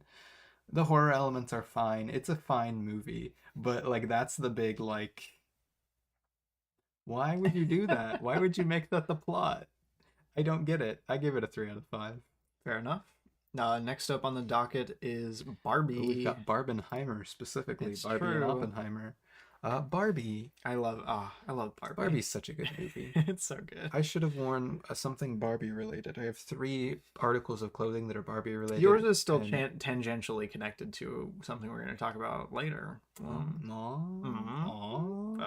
But We should do an episode on Barbie. yeah, we should. I was Maybe. super excited about Barbie. I mean, I think It was everybody it was building, number like, one on my most yeah. anticipated films of I this think year. it's easily the most popular film of the year next to Yeah. Oppenheimer, Yeah, obviously. Obviously. And it's so much fun. There's so many good things. Margot Robbie is giving one of her best performances. Of course, she's amazing at everything. She's really a fantastic actress. Yeah, she's great. Ryan obviously. Gosling is also extremely funny here. I love that they get to oh, we have a message redacted. Oh no. I don't know what you said, but now it's redacted. Ryan Gosling getting it to let loose comedically a bit is really, really He's fun. a great comedic actor. It's great. It really is fun, and it's this is where it gets complicated because I really love the movie. I love Greta Gerwig. I love so much of what it's doing, but also like it's not quite there. There's a lot that falls really flat for me. A lot of the side characters outside of Barbie and Ken, I don't think work super well. I don't think they did the greatest job of writing it all to make sense as a cohesive emotional narrative. It's just, it's close. It's close. I feel so bad talking about Barbie because I really do enjoy it like a lot. Like Right. It's one of my favorite films of the year. It's one of the more memorable films I've watched this year. I own 3 pieces of Barbie clothing. Anything in Barbie Land, I'm down. Funniest stuff, man. Hilarious, it's got- insightful. Yeah, funny. I was about to say a lot of great. a lot of their commentary and stuff is very surface level, but it's fun. Yeah, I think that's my problem with Barbie at the end of the day is like everything outside of Barbie Land feels, I don't know, I don't want to say sloppy, but like almost sloppy is not a great word for it, but that's kind of what I'm going for. Shallow. Yeah, it's just everything's very meat and potatoes, like very basic takeaways and not a very in-depth looked at like at anything really. Yeah, like the use of the mom and daughter as characters, I feel like just doesn't like it just doesn't really work. And even Haley mentions Will Ferrell, but like I like Will Ferrell as a comedic actor, but they just don't do anything with him. And that's part of like it's stuff like that. Like I would have loved like I obviously the speech that the mom gives is really fantastic, but I feel like part of me, and again, the movie is made for, you know, girls and women. It's not made for me. So this may just be that, and I can very well take that into account.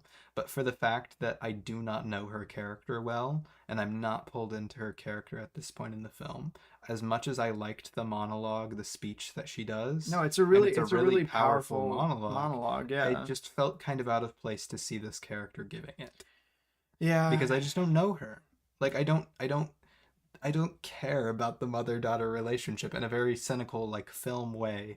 which makes me sad. Like I Yeah. wanted to. No, So that was really me. When I came out of the theater for Barbie, I'm like, that was a blast. And then I was like, but like anytime I look back on a certain, like almost any given scene that's not just a comedic one, like purely comedic, I'm like, ah man, I wish it would just go a little further or do yeah, something a bit more, which like I know flesh something out a little a more. lot of people, even a lot of women, who really hate this movie because Yeah. of what it is, because it's so surface level and it's such a product It film. feels very like It's like, corporate approved yeah, feminism kind of thing, and I'm which not is a fully, I was shame. about to say, I'm not fully into like, oh, just because it is very much a Mattel product that makes it inherently bad.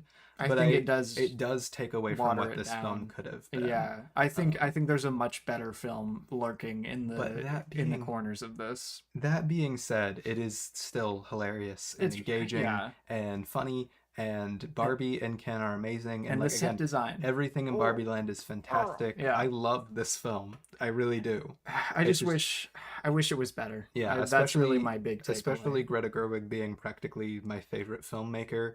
I was just like, oh, but it could have been better. I know she could have done better if like it wasn't if it didn't feel so corporate. Even Little Women just showcases her like formal talent so much better than this movie does. Yeah, but It makes me it's still sad. fantastic. I It's gave it a yeah. 4 out of 5. I gave it a 3 out of 5. I wanted to go rewatch it in theaters and I didn't, and now I have to live with me giving it a 3 until I rewatch it again. Whew, that was a lot. Yeah, Yeah, but up next we have Oppenheimer. I'm sure we won't talk about this. I don't want to say like honestly I don't think I have too much to say Yeah. about Oppenheimer on the whole. It's one of those films that I think is so like massive and technically proficient that like I can't really do a short little review. Yeah. We could do an episode, but even then, more knowledgeable people have said better things about it than me. Yeah. It's Christopher Nolan.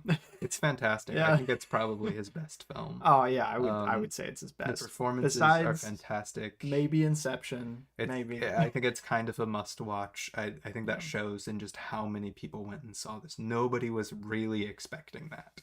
And then like as the film started going, there was like this energy. The reason Barbenheimer happened is like incredible. That weird like synergy that happened between audiences and like these films releasing was crazy. Well, that's the thing. I think most people expected this to be kind of what Maestro ended up being, like kind of Oscar baity, weird biopic Yeah. from director who flew too close to the sun, you know, that Yeah, kind of he thing. used black and white to make to get Oscar kind of thing, you know. Exactly. Yeah. I think that's what people were afraid this was going to be, and then they were kind of blown away when it was actually like a pretty humanistic I was about to say and well how human and performed personal and like scary surprisingly and well structured the whole thing is. Like it's a very engaging film, especially for like, you know, internet brained people who can't focus on anything unless there's people talking all the right, time. and it's 3 hours long, but it's so fantastic. Yeah. Cillian Murphy gives like maybe a career best performance. Yeah, He's so good he's here. great here. Florence Pugh is amazing here. Even Emily Blunt is fantastic here, and I'm not the biggest fan of her. The entire cast, which More is Benny extensive, Safdie. is Yeah. just incredible. And what it's doing on a narrative and structural level is outstanding. And watching this in IMAX, I just felt like pure dread go from It's me crazy, head to dude. toe It's in the crazy. coolest and best way possible. I think the dialogue writing itself is still a little weak, but It's that's never it's been just Nolan's yeah, that's never dialogue. been Nolan's strong suit. That's just Nolan dialogue right there, But like on a baby. technical level, the score is great, the sound is great. It's shot really well. I don't know. It's a well-directed movie. Nolan knows what he's doing when it comes to stuff like That's this. 5 out of 5. 5 out of 5. Then we watched The Boy and the Heron. Oh, it's so good. Boy and the Heron. It's so good. Which is what Robbie was referencing is the tangential connection to new my new Hayao sweatshirt. Miyazaki. We talked about this one on our last episode. Yeah, and we'll be kind of it's brief good. with this. Yeah. It does something really impressive, and it pulls off a Ghibli film like I did not think they still had in them. You know what? I would compare this to Killers of the Flower Moon in a lot of ways. It does actually kind of feel yeah. similar in a weird way. I mean Miyazaki, like he's such a master of his art form at this point that like basically any movie he made, unless it was just like really ill-advised or like from a thesis standpoint like really awful, it was gonna be great. Yeah. Like I feel like it had to be. But man, like the story he does tell here is just incredible, honestly. It Yeah, it really hit with me emotionally. I think it's funny and I it think is it's really funny. Yeah. engaging. The animation is beautiful. It's one of the few Ghibli worlds that I've seen in a while where I've really been like, wow, I wish I was there. I wish I was in that. It was super immersive. It's great. It's It's fantastic. beautiful. What it has to say about art, artists, and legacy and family Hmm. is phenomenal. I mean, it's just a really insightful movie from like an old guy who really is good at making I was going to movies. say if you've ever watched A Kingdom of Dreams and Madness, I believe is the name of it. This Yeah. feels like a companion piece to that. Yeah. Um, It's and the more I've thought about it, the more I've sweetened on it, I think. It's got so many good ideas and like great craft behind it. It's great. It's called The Boy and the Heron, but it should be called How it Do You should be called Live? How Do You Live? I don't know why they changed the name. 5 out of 5. I give it a 4 out of 5. I'm holding off until I rewatch. I'm holding. Then what did we watch, Rami? Then we watched probably the actual worst movie of the No, year. it's bad. We watched Haunted Mansion, which again, Shafrillis pointed this out in his video, and I think that's it blew my mind when he pointed this out in his video about Disney Plus that he did, because everybody was weirded out that this movie came out in August. It came out in August, right? Something like that, Like dude. way outside of, like, not way outside, but like significantly outside July? July. Yeah, so it was even before Uh? that. Exactly. And it's a Halloween movie. Like through and through it is a Halloween movie. But he pointed out that it was specifically a perfect amount of time that when Halloween time came around, Disney Plus could promote that Haunted Mansion was coming on to Disney Plus for Halloween. So they literally picked to release this at the end of summer, a Halloween movie at the end of summer in theaters to where they could get they could advertise it on Disney Plus. It's just it's terrible. It's a really awful screenplay. It's Product the movie. It's got so much dumb product placement. It's No, got it's so got many like cliches. egregious product placement. Yeah. They tie in like Lakeith Stanfield's character's like dead Oh wife gosh. to products. To Baskin To Robbins, Baskin dude. Robbins and like I think another didn't they mention another product too? Probably. Like they literally it is the most like one of the most anyway corporately depressing films I've seen in a long time. Lakeith is trapped in his worst movie.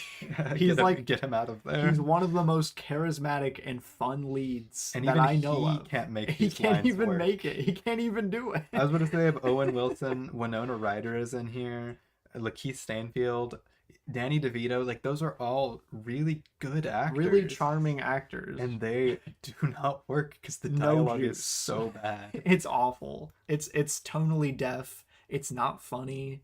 It's really ill-conceived on like a Haunted Mansion movie level. It's bad. It's just bad. I gave it a 2 out of 5. I gave it a 2 out of 5. It's not a complete failure. Like there's still some good aspects to it, but it's But just it's laughable. those good aspects almost feel nullified by the fact that it's such a product movie. Yeah, it's gosh. It's Lakeith, please let Book of Clarence be good. Please. Doesn't look that good, Ruby. I'm sorry. I'm begging. I need more good Lakeith movies, please. Then we watched Cobweb. Oh yeah, Cobweb. Strange. I didn't really like it. Strange movie. I don't have anything to say. Yeah, It don't was- really have much to it was say about fine. it. I I made a dumb Family Guy joke review about it. Yeah, I don't know. It's Um, not like the worst thing in the world, but it's not very good, and it also leans on some bad horror tropes. Yay, yeah, Cobweb, not really all that good. I gave it a 2 out of 5. 2.5. Circus Maximus, I watched it. I talked about it on our What We Watched episode one time. It's not very good. It's very stilted in the first half. It's very dull in the second half. It doesn't feel like anything beyond a playlist of music videos stitched together and then a really boring concert film. And given the context, like the wider context of Astroworld Fest 2021, it feels really tone deaf from Travis Scott. As much as I love Astroworld, the album, this was not the move, buddy. Not the move. Yeah, Circus Maximus, not for me. 2 out of 5. Next up, we have Teenage Mutant Ninja Turtles Mutant Mayhem, which I do believe we did an episode on. No, we didn't. I do believe we did. No. We I didn't. swear we did. No. I thought we did. No, we didn't. But I'm pretty sure we did. No, we talked about it on a What We Watched episode. But I We did. remember covering it so extensively. Teenage Mutant Ninja Turtles Mutant Mayhem. We went and saw it in a theater. I mentioned that I think its plotting is a bit strange, but the central dynamics are really fun. It's funny, and it's gross, and I like it. Didn't do an episode. That's crazy. No. I swear we did. I said it's the grossest PG film since Osmosis Jones. Too true. Which is gross good. stuff. Yeah. It's really fun, really engaging. My opinions haven't changed on it much since we talked about it on the podcast.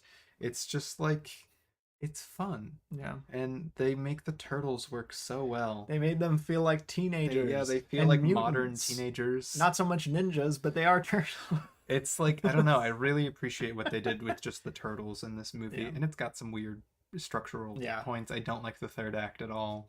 But It's like, weird, yeah. it's good. It's really fun. It's so much fun. I gave it a 4 out of 5. I also gave it a 4 out of 5. I had a blast.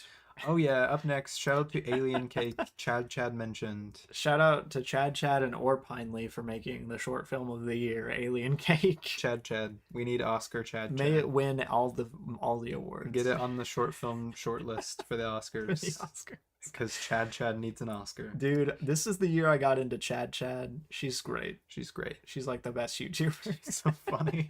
But yeah, watch Alien Cake. It's really funny. Up next we have Ferrari. Dude, I am such a big Michael Mann fan, and I got to see one of his movies in a theater, and it was so good. Oh, was it, Robbie? Because you seem to have forgotten what so good movies get rating wise. Okay. But yeah, we watched Ferrari just the other day in theaters, and it kind of blew me away. I was not expecting to love it as much as I did. I absolutely adore what it's doing thematically. I love Adam Driver's performance. I love how it ties all of its emotional conflict so well into the race and does kind of a tiered parallel between everything, and like the whole replaceability of things for Ferrari, and like it's so cool, and it's punctuated by just an incredible moment of film violence, in my opinion. I feel like you can tell that this was Michael Mann's like big personal project for the past like 7 or 8 years. Like he obviously cares so much about like these characters and the themes of it all, and it does a great job from like a biopic writing and framing like standpoint. Like what it chooses to do with Enzo Ferrari as like a man is really interesting. It's got some of the best, like I genuinely think the best racing filmmaking I've ever seen. Like I was so engaged in what it was doing racing wise. Dude. It made it feel like violent and fast, and I was gripped. Like I was the last 40 minutes of this are some of the best movie things you'll get this year, but I just had such a hard time connecting with it during all of its setup. Yeah, it feels very like almost stilted and tedious. Yeah, the throughout first a lot half of it isn't perfect, I would say. Yeah. It feels like it's rushed and doesn't quite know what to do because it's got so much that it's got going on. It has to establish and yet so it many really things. and yet it really wants to get to a point so it can get to like the movie. Yeah. So but that really didn't take away from the movie for me. It I was really- pretty engaged through all of that. It really stunted my enjoyment of it a lot, and I really It's want good. to. I want to rewatch it now that I like feel like I have a better picture of what Michael Mann wanted to do with it. I don't know. I want to revisit it. I gave it a 3 out of 5. I give it a 5 out of 5. It's one of my favorites. It's of the good. year. Go watch it in theaters if you can. Go watch it. Yeah. We also watched The Holdovers. Yeah. They are holding over for Christmas. Yeah, it was good. It was I good. feel like we And talked about this on the podcast pretty extensively. It's one of the best Christmas movies I've seen in a while. It's really funny. It's really engaging. It's cool and epic and groovy. It's a cool dramedy. Not too much beyond that. It's just well directed. Yeah, it's got some solid emotional It's stuff. well written. It's well performed. It's good. And like, yeah, it's not one that I would like rave about in other situations, but it's one of my favorite Christmas movies I've seen. Yeah. The Holdovers, good movie. Yeah, 4.5 out of 5. I give it a 4. Yeah. Then we watched Saltburn. Saltburn. As we had mentioned before on the podcast, and I also did a YouTube video on this as well. We went and saw it at an early screening. We went to see Tumblr the movie. Tumblr, yeah, literally Tumblr the movie. For all the 20 or the 2000s Tumblr users, really. Yep. Yeah. Gosh. It's so dumb. I'm so conflicted about Saltburn because on one level I love it so much, but on the other level, like I really want it to care a lot more about the stuff it's doing. Yeah. Like, and it's got really, like, it's got pretty darn rough content. Big old Yeah, content warning yeah, for this one. yeah, Luckily it's not too terribly graphic except for a couple instances. yeah. Um, but like with that weight of being like this very like coarse movie, it feels like it needed something more.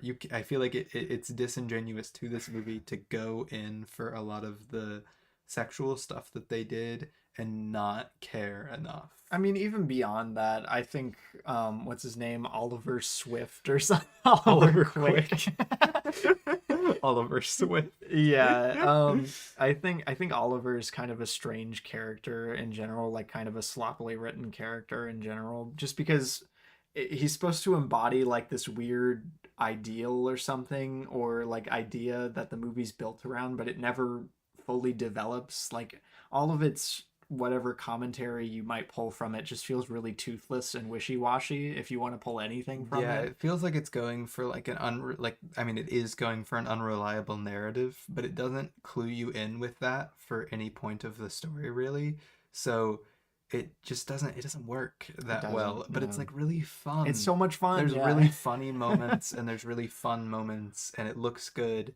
Oh, it looks So I great. should like I probably will end up lowering in my rating yet again to a 3, but I did give it a 3.5. It's not one that I would ever watch again though, so I probably just even on a content level, it's not the worst film I've seen content wise, but it's definitely feels like the most pointless for its content. Yeah, I thought it was really engrossing, which, you know, that's something to say, I guess.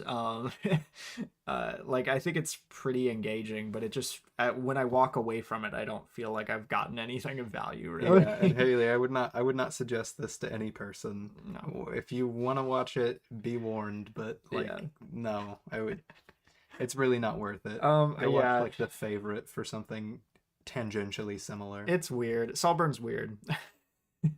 Yeah, I gave it a 3 out of 5. And then I'm going to talk about Fingernails for about 5 seconds. It's another Apple TV Plus movie with Jesse Buckley in it Which means the entire thing looks kind of washed out. and Riz Ahmed, which they rock. They're great. It's got the bear guy too, Jeremy Allen White.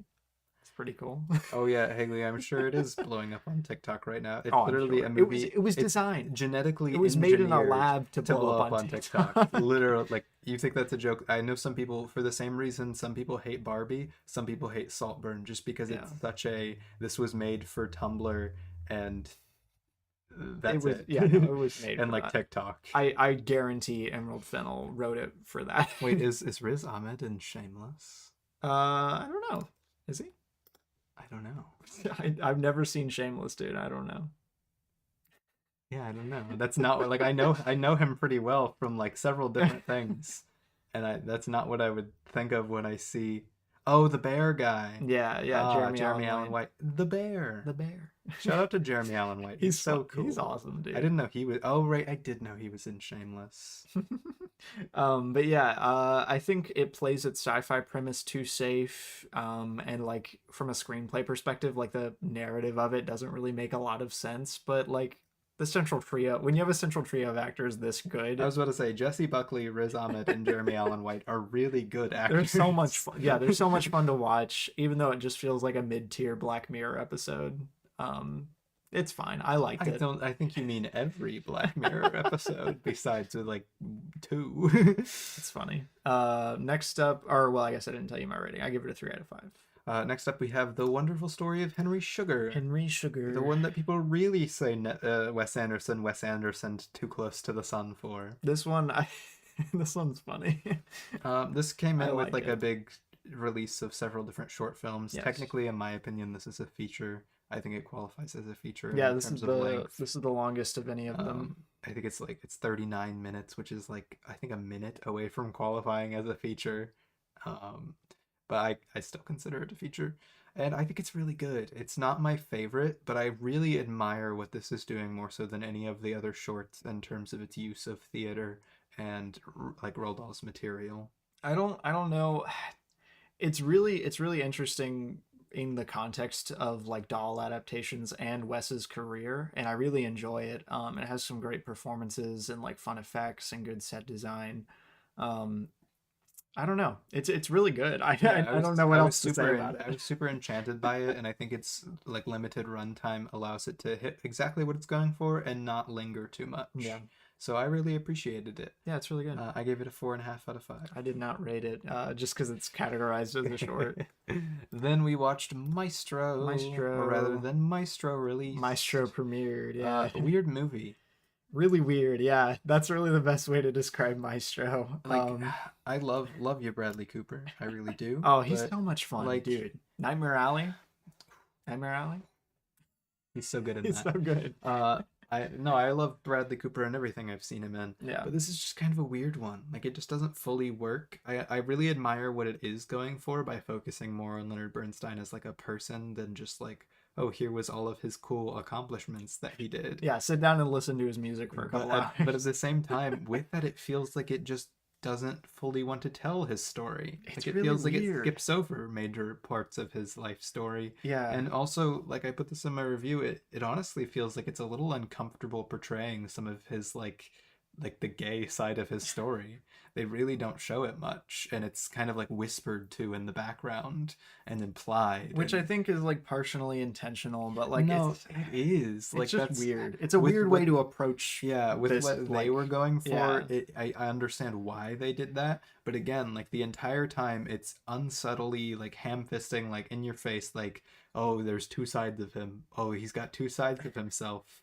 Oh, he's got two sides. Like they keep saying it directly to you. Yeah, The it's first a 20 really minutes of this, it's a it just really unsubtle movie. I was about to say the first 20 minutes of it, they just tell you like directly what the movie is going to be about. Yeah. But at the same time, I don't really feel like the movie ever lets you know like that side of Leonard Bernstein. Maybe it's just Yeah. because he wasn't very public about it and they didn't want to just assume Speculate, and yeah. speculate. But then he did get really public about it and like everybody knew. It's weird, yeah. And like I don't know, it just feels weird, especially given what time period that it's made in, that it feels almost like the LGBTQ stuff is like in the background.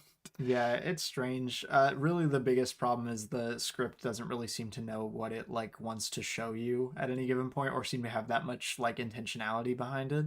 But it is watchable. It has two charismatic leads. It has some fun direction. It's got Leonard Bernstein's music. Yeah, it's got Leonard Bernstein's music. I had But a good only time. it only has one scene of Leonard Bernstein conducting, and again, I Which is so understand what they're funny. going for, but like I don't like that. Like it makes me like they spend this entire time talking about like because as much as you maybe not want to make the movie about Leonard Bernstein's like career as much as him as a person, but for all intents and purposes, he was his career. Like those kind of artists, he threw everything that he Yeah, was. I was into about to say he all of was his just time, always working. Yeah. and that was part of his problem is he did work over like his family, but like we never really get to see his work, so it's hard to really empathize with him in that way. Yeah, it's a strange movie. And I think part of that was just because Bradley Cooper wanted to actually conduct for the scene. He spent, I think it said 6 years learning to conduct to do that Oh my scene. goodness. Of And course he did. 'cause- It's 'cause stuff he- like that. because he wants an Oscar.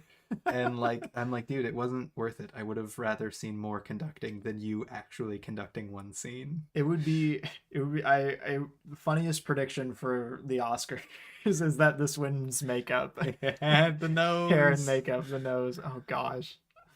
I gave it a 3.5 out of 5. I gave it a 3 out of 5. It's fine.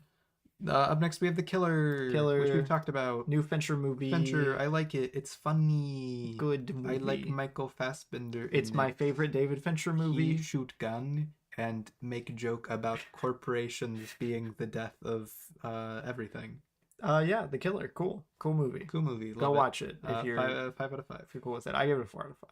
Good movie. Up next, Priscilla. Priscilla. Hi, Priscilla. My first Sofia Coppola movie. My second Sofia Coppola movie.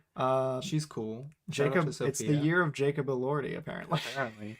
I honestly, he's much better in this. He's a really, Really? really fun oh, he's hardly in Saltburn. He really isn't that much of a character. Yeah, yeah. But he does a really good job of playing an evil Elvis that you want to murder with a hammer. You mean like regular Like Elvis? he, like yeah, like regular Elvis.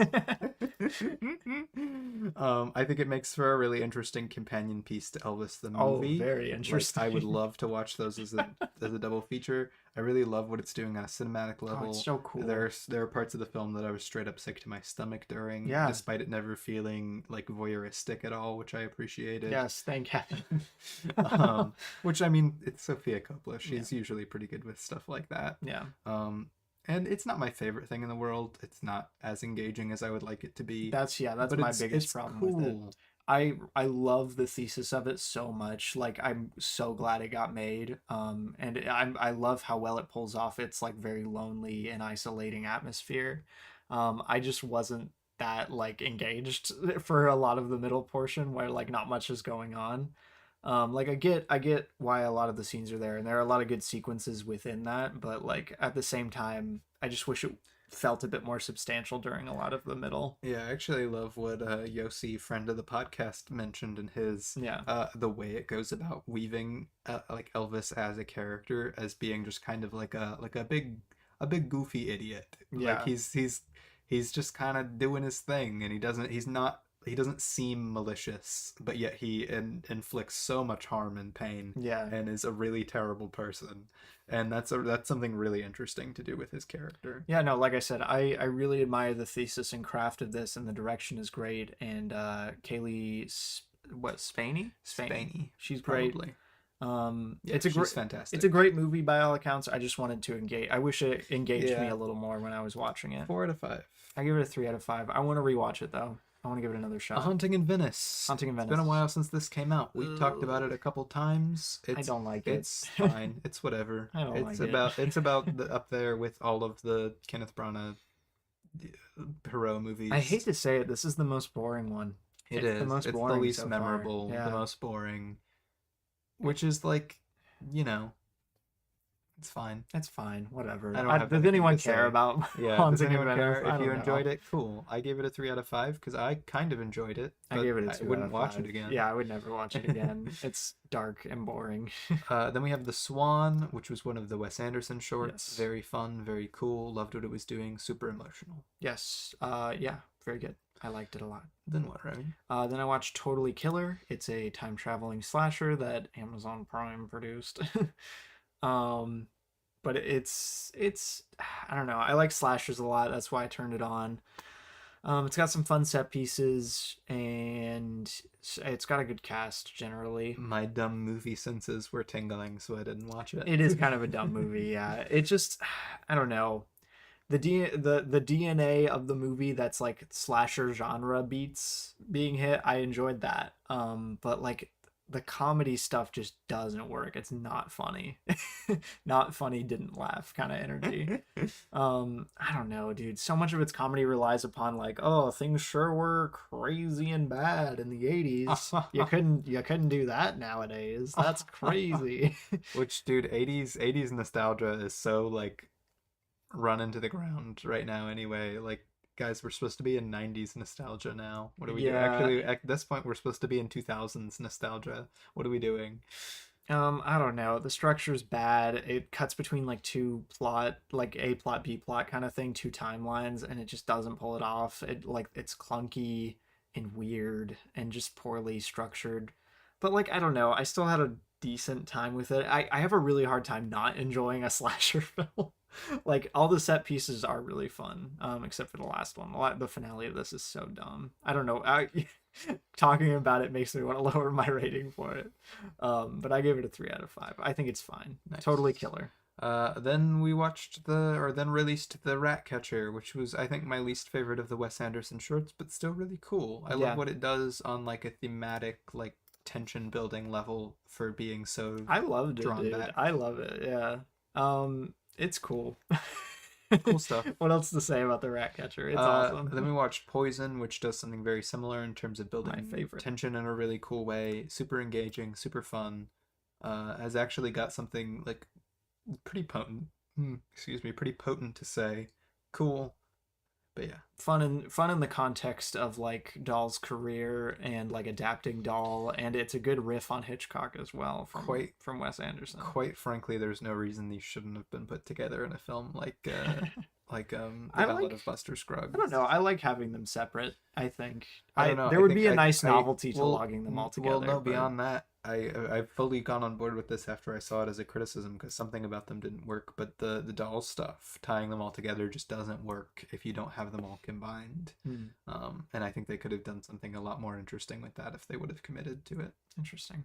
But yeah, Poison's my favorite of the shorts. I like it. Next up, we have Mickey and Friends Trick or Treat, a stop motion Mickey Mouse short film. Yeah, it's fun. It's fun. It gets a big thumbs up from me if you're looking for any child-friendly spooky season watches. It's good. A solid It's child-friendly fun. spooky season watch. speaking Uh, speaking of non-child-friendly spooky season watches. Yeah, not a child-friendly spooky season watch. We have The Fall of the House of Usher, Yeah. which I watched when I was super sick. I was just sprawled out on my bed for like a week and a half. And what better time? I binged this all in one day. Whew. What better time to do that? And I watched The Fall of the House of Usher. It's ultimately one of my least favorite of the Flanagan series. It's just it doesn't quite hit what it should. It feels a little gimmicky with what it's doing with Edgar Allan Poe's work.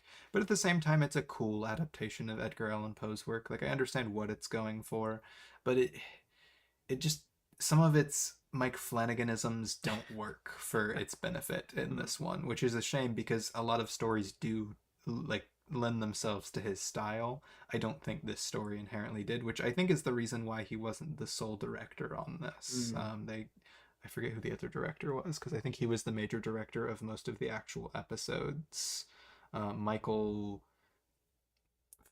Garney. Garney, I don't know how to say his name, but yeah, he was the main director of the like most of the episodes, which I feel is why they did that. But at the same time, there are certainly elements that just feel dropped and weird, and it really does feel like they open with one of their most disturbing kills and like big impactful moments by episode 2, and then that the show just doesn't have much else in its like up its sleeve for the rest of the show. But it's still cool. I really enjoyed it. I gave it a 4 out of 5. I've seen a lot of people compare it to Succession, which is funny. It's got very much Succession vibes. It's a bunch of rich kids arguing about the fortune. That's funny. Uh, Oh gosh. There you go for the audience members who've been waiting for like 2 hours. Ooh. Har har har har har har har har har har. FNAF is really bad and not scary, and Josh Hutcherson is funny man, but not in movie. He is boring man. Yeah, it's boring. Why is it It's so boring? so boring. I really wanted to like the FNAF movie, but it sucks. It's not here, what did I say in my review? I said it's not narratively interesting enough to be a mystery thriller, and it's not scary enough to be a horror movie. It's so shallow in every possible way. The characters are laughably stupid at some points. Like Vanessa is just the dumbest character in the world. Oh no. I tried to tell you in my In own my way. own way. And there are so many moments that just feel like this thing like was written by somebody who had only written horror video games made for middle schoolers. Really makes you think. Really makes you think. But the biggest offense beyond all of that is that it's not scary in the slightest. What to say positively? I like the effects. The effects are cool. Cool and groovy. And I like some of the staging sometimes. It's cool. Yeah, and I like Josh Hutcherson, and I like Matthew Lillard for the 2 seconds he's in the film. Dude, the very out of place seconds they're with the so rest boring. of the film. It's just so boring. But, why is it so boring? Matthew Lillard, cool scream man. He the knife, and he's like, "Oh, I always come back," and he's har har har har Har har har har har har har har. Yeah, FNAF was not my scene. I gave it a 2 out of 5. I gave it a 2 out of 5. Quick shout out to Son of Gulag, which a little ambient film from Shudder. I did another Shudder subscription this spooky season, and it was fun. I like the Gulag series. It's good. Shout out to Gulags. Yeah. Oh yeah, right. I'm next after this. After that, I watched Godzilla minus one, the newest Godzilla entry that isn't one of the crappy American ones. Sorry guys, but we can't make a Godzilla movie because I don't know Kind of why. in their DNA Yeah, I to was about not to be say. American. I feel like Godzilla is such like an inherently Japanese, like it's so rooted in Japanese trauma and culture that like it's kind of hard to make a good American Godzilla movie. It's been done, but um the recent run of whatever they're called, the Monarch Yeah, it's series, Monarch. they're not good. They're really bad. Monarch monsters. But Godzilla minus one is very good. Micah needs to go watch it. Sorry, I was working. A lot of people have compared it to Jaws, which is really funny, and I think that is like a good comparison, which is part of the reason I think you'll like it so much.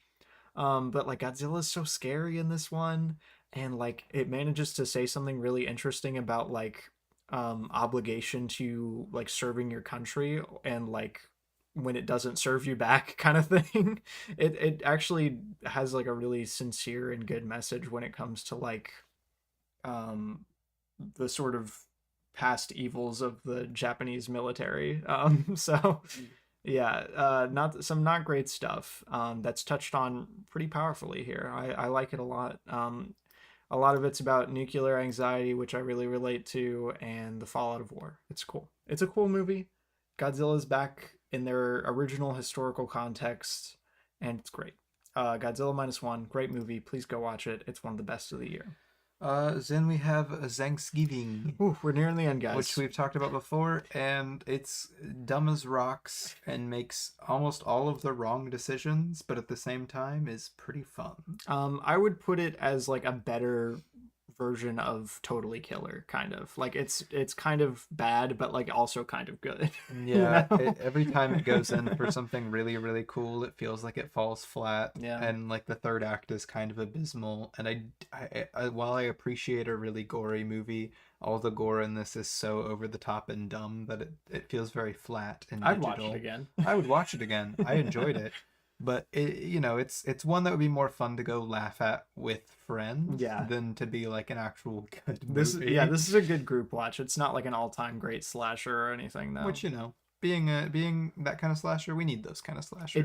It touches on like modern slasher canon in a better, a more like with more finesse than Totally Killer does. So I admire And it. it's much less voyeuristic than the original short film, so I appreciate that. The bar is on the ground. The bar, it's way down there. That's funny. Then we watched Curtis Connor Keep Busy. Did I say my rating for Thanksgiving?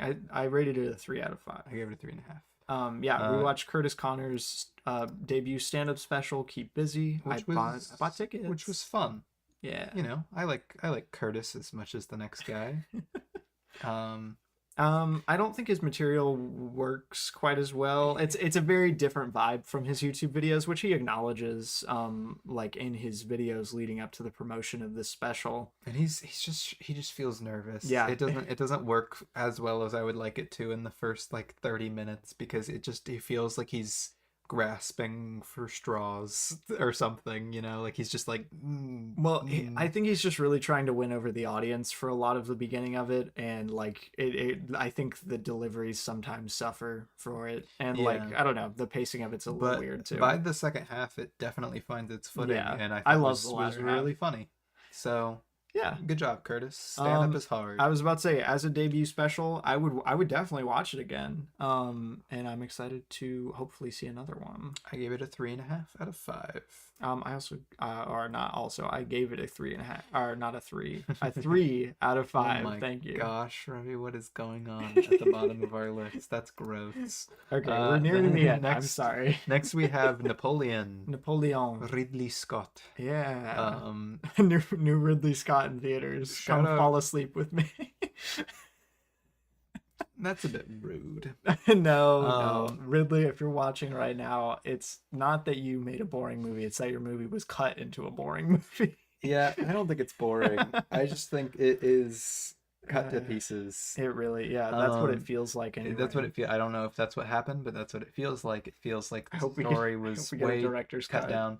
I really like what they do thematically with Napoleon as a character. I really like what they do thematically with Josephine as a character. I really like the beat they end on. I really Yes. like how a lot of the battles are shot, but the kind of glue that keeps all of that together is very shaky. It's just I don't know. It's like way too broad for what it's going I for. mean, Napoleon's story is I massive. know, but like they could have focused on one particular thing, but it feels like they try and like weave his entire life into one specific narrative about him, and it almost works, but it just doesn't have enough time to do anything. Yeah, I still think it works pretty decently. It's not as good as it could be, but I really enjoyed it. Yeah, I wanted it to be better. I was fighting for my life in that theater to stay awake during the last little bit of Dang. this. I gave it a 3.5 out I of gave it a 5. 2 out of 5. I really Vanessa hope Kirby, I Robbie. really hope I like Vanessa it on a Kirby. rewatch. I love Vanessa Kirby. She's great. Yeah, what the heck's going on here, Robbie? Be, um be brief. okay, I watched British. Hannah Waddingham Home for Christmas, and it was fine. She's a great singer. And it was fun. I liked it. The influences of Luke.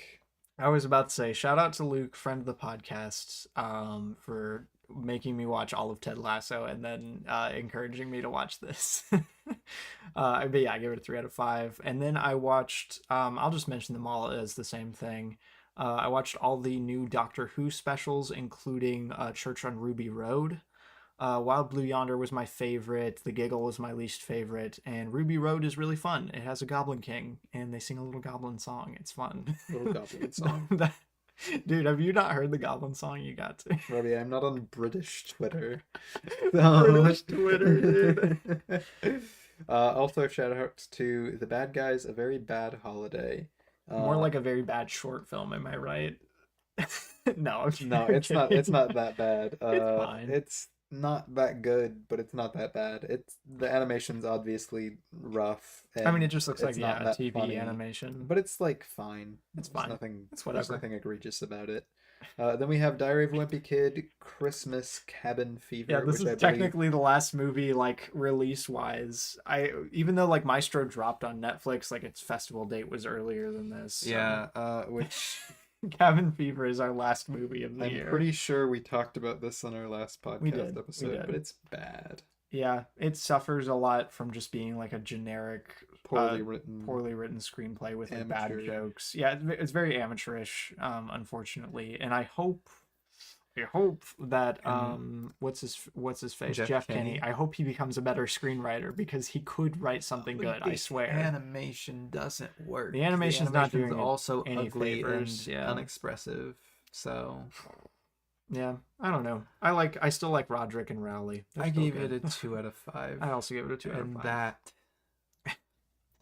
is all the things we watched from 2023. I feel like I mentioned, like, I keep thinking about how good of a year this has been, like, for movies, and then we just keep like it all that sticks out. This was a great year for all movies. that sticks out in my mind is I'm like gonna go over my top. these awful movies. Yeah, hold on. I'm gonna mention my. I guess I'll just do top 10. Yeah, that's what I was gonna do. So number 1, Oppenheimer, fantastic movie. Number 2, Killers of the Flower Moon, fantastic movie. Number 3, May December, fantastic. You don't have movie. to say fantastic movie, But they're all fantastic. Number 4, The Boy and the Heron. Number 5, Past Lives. Number 6, Asteroid City. Number 7, Ferrari. Number 8, The Killer. Number 9, Across the Spider-Verse. And number 10, The Holdovers. Ooh. Those are all fantastic movies. Yeah. I love those movies. They're all great. I'm sure I'll revisit all of those. Great year for movies. I gotta pull up my top 10 now. Ugh. Ew, gross. But yeah, no, I generally agree with your selection. I'm obviously not as big of a fan of like Ferrari as you are, but you know, what can you do? All right, my top 10 alphabetical, not like in order. Asteroid City, Bottoms, The Boy and the Heron, or How Do You Live? Godzilla -1, The Holdovers, Killers of the Flower Moon, Knock at the Cabin, May December, Oppenheimer, and Across the Spider-Verse. All great movies that I will be watching again. Yes, very good. You should go check a lot of those out. Content warning for a lot of those. A lot of the ones I mentioned and he mentioned are R-rated films. Yes. As always, please check the content of films before you go and Be a watch responsible them yourselves. viewer. Please. We do not endorse the content of movies that we think are good. Yes. But yeah, thank you so much for listening to season 5 of Recently Logged. Yeah, 5 years. 5 years. Of Recently Logged. Really And makes you think. yeah, it does. Unfortunately, Recently Logged going forward is probably going to be way less consistent than normal. Season 6 is probably going to be a little dicey. 6 is going to be weird, yeah. Because I'm leaving the country. So that makes it more complicated. I'm considering doing like a little bonus snippet where we go over like our year summaries for this season, which I think will be fun. Yeah, that'd be fun. But thank you for getting us to 78 followers on Letterboxd. Nice, That's pretty that's cool. awesome. We're And inching closer to 100. our YouTube channel's done pretty well this Yeah, year, as dude. well as our podcast on other podcast platforms. Yeah, go subscribe to our YouTube channel if you're not already. It's at like 200 something subscribers right now, which seems crazy. Which for how little effort we put into this show, for how low effort our podcast is. You know, I'm glad people enjoy listening to it. Hopefully, I was about to say, I still do care a lot about our audience and like making an entertaining and valuable podcast. So I'm glad some people seem to be enjoying it. Yeah, and we'll make episodes when we can is kind of our goal. Because I don't know how much time I'll have or how logistics will work for us recording podcast episodes, but we'll make it work hopefully and have some fun specials. We'll do our big ones at least. Yeah, we'll at least do like our most anticipated, probably our Oscar predictions, our year wrapped, I'm sure still. Yeah. Our big stuff, and talk about movies when we can. Yeah. So we'll see. But thank you guys for listening and watching. Yeah, I've been Robbie. I've been Micah. And we've been Recently Logged. Isn't that so sweet? Thanks for listening, guys. We'll catch you next week. And thanks for everyone who tuned into the live. Yeah, if you're listening to this after the fact, you are also a valuable listener, but you're less slightly valuable. less valuable. If we're tier ranking people who listen to our podcast, you're like A tier, so still good. But people who watch live are clearly S tier. But yeah, it's been 2 hours and 40 minutes, so. Whew. All right. Goodbye, guys. Bye. Good night. Oh, we know.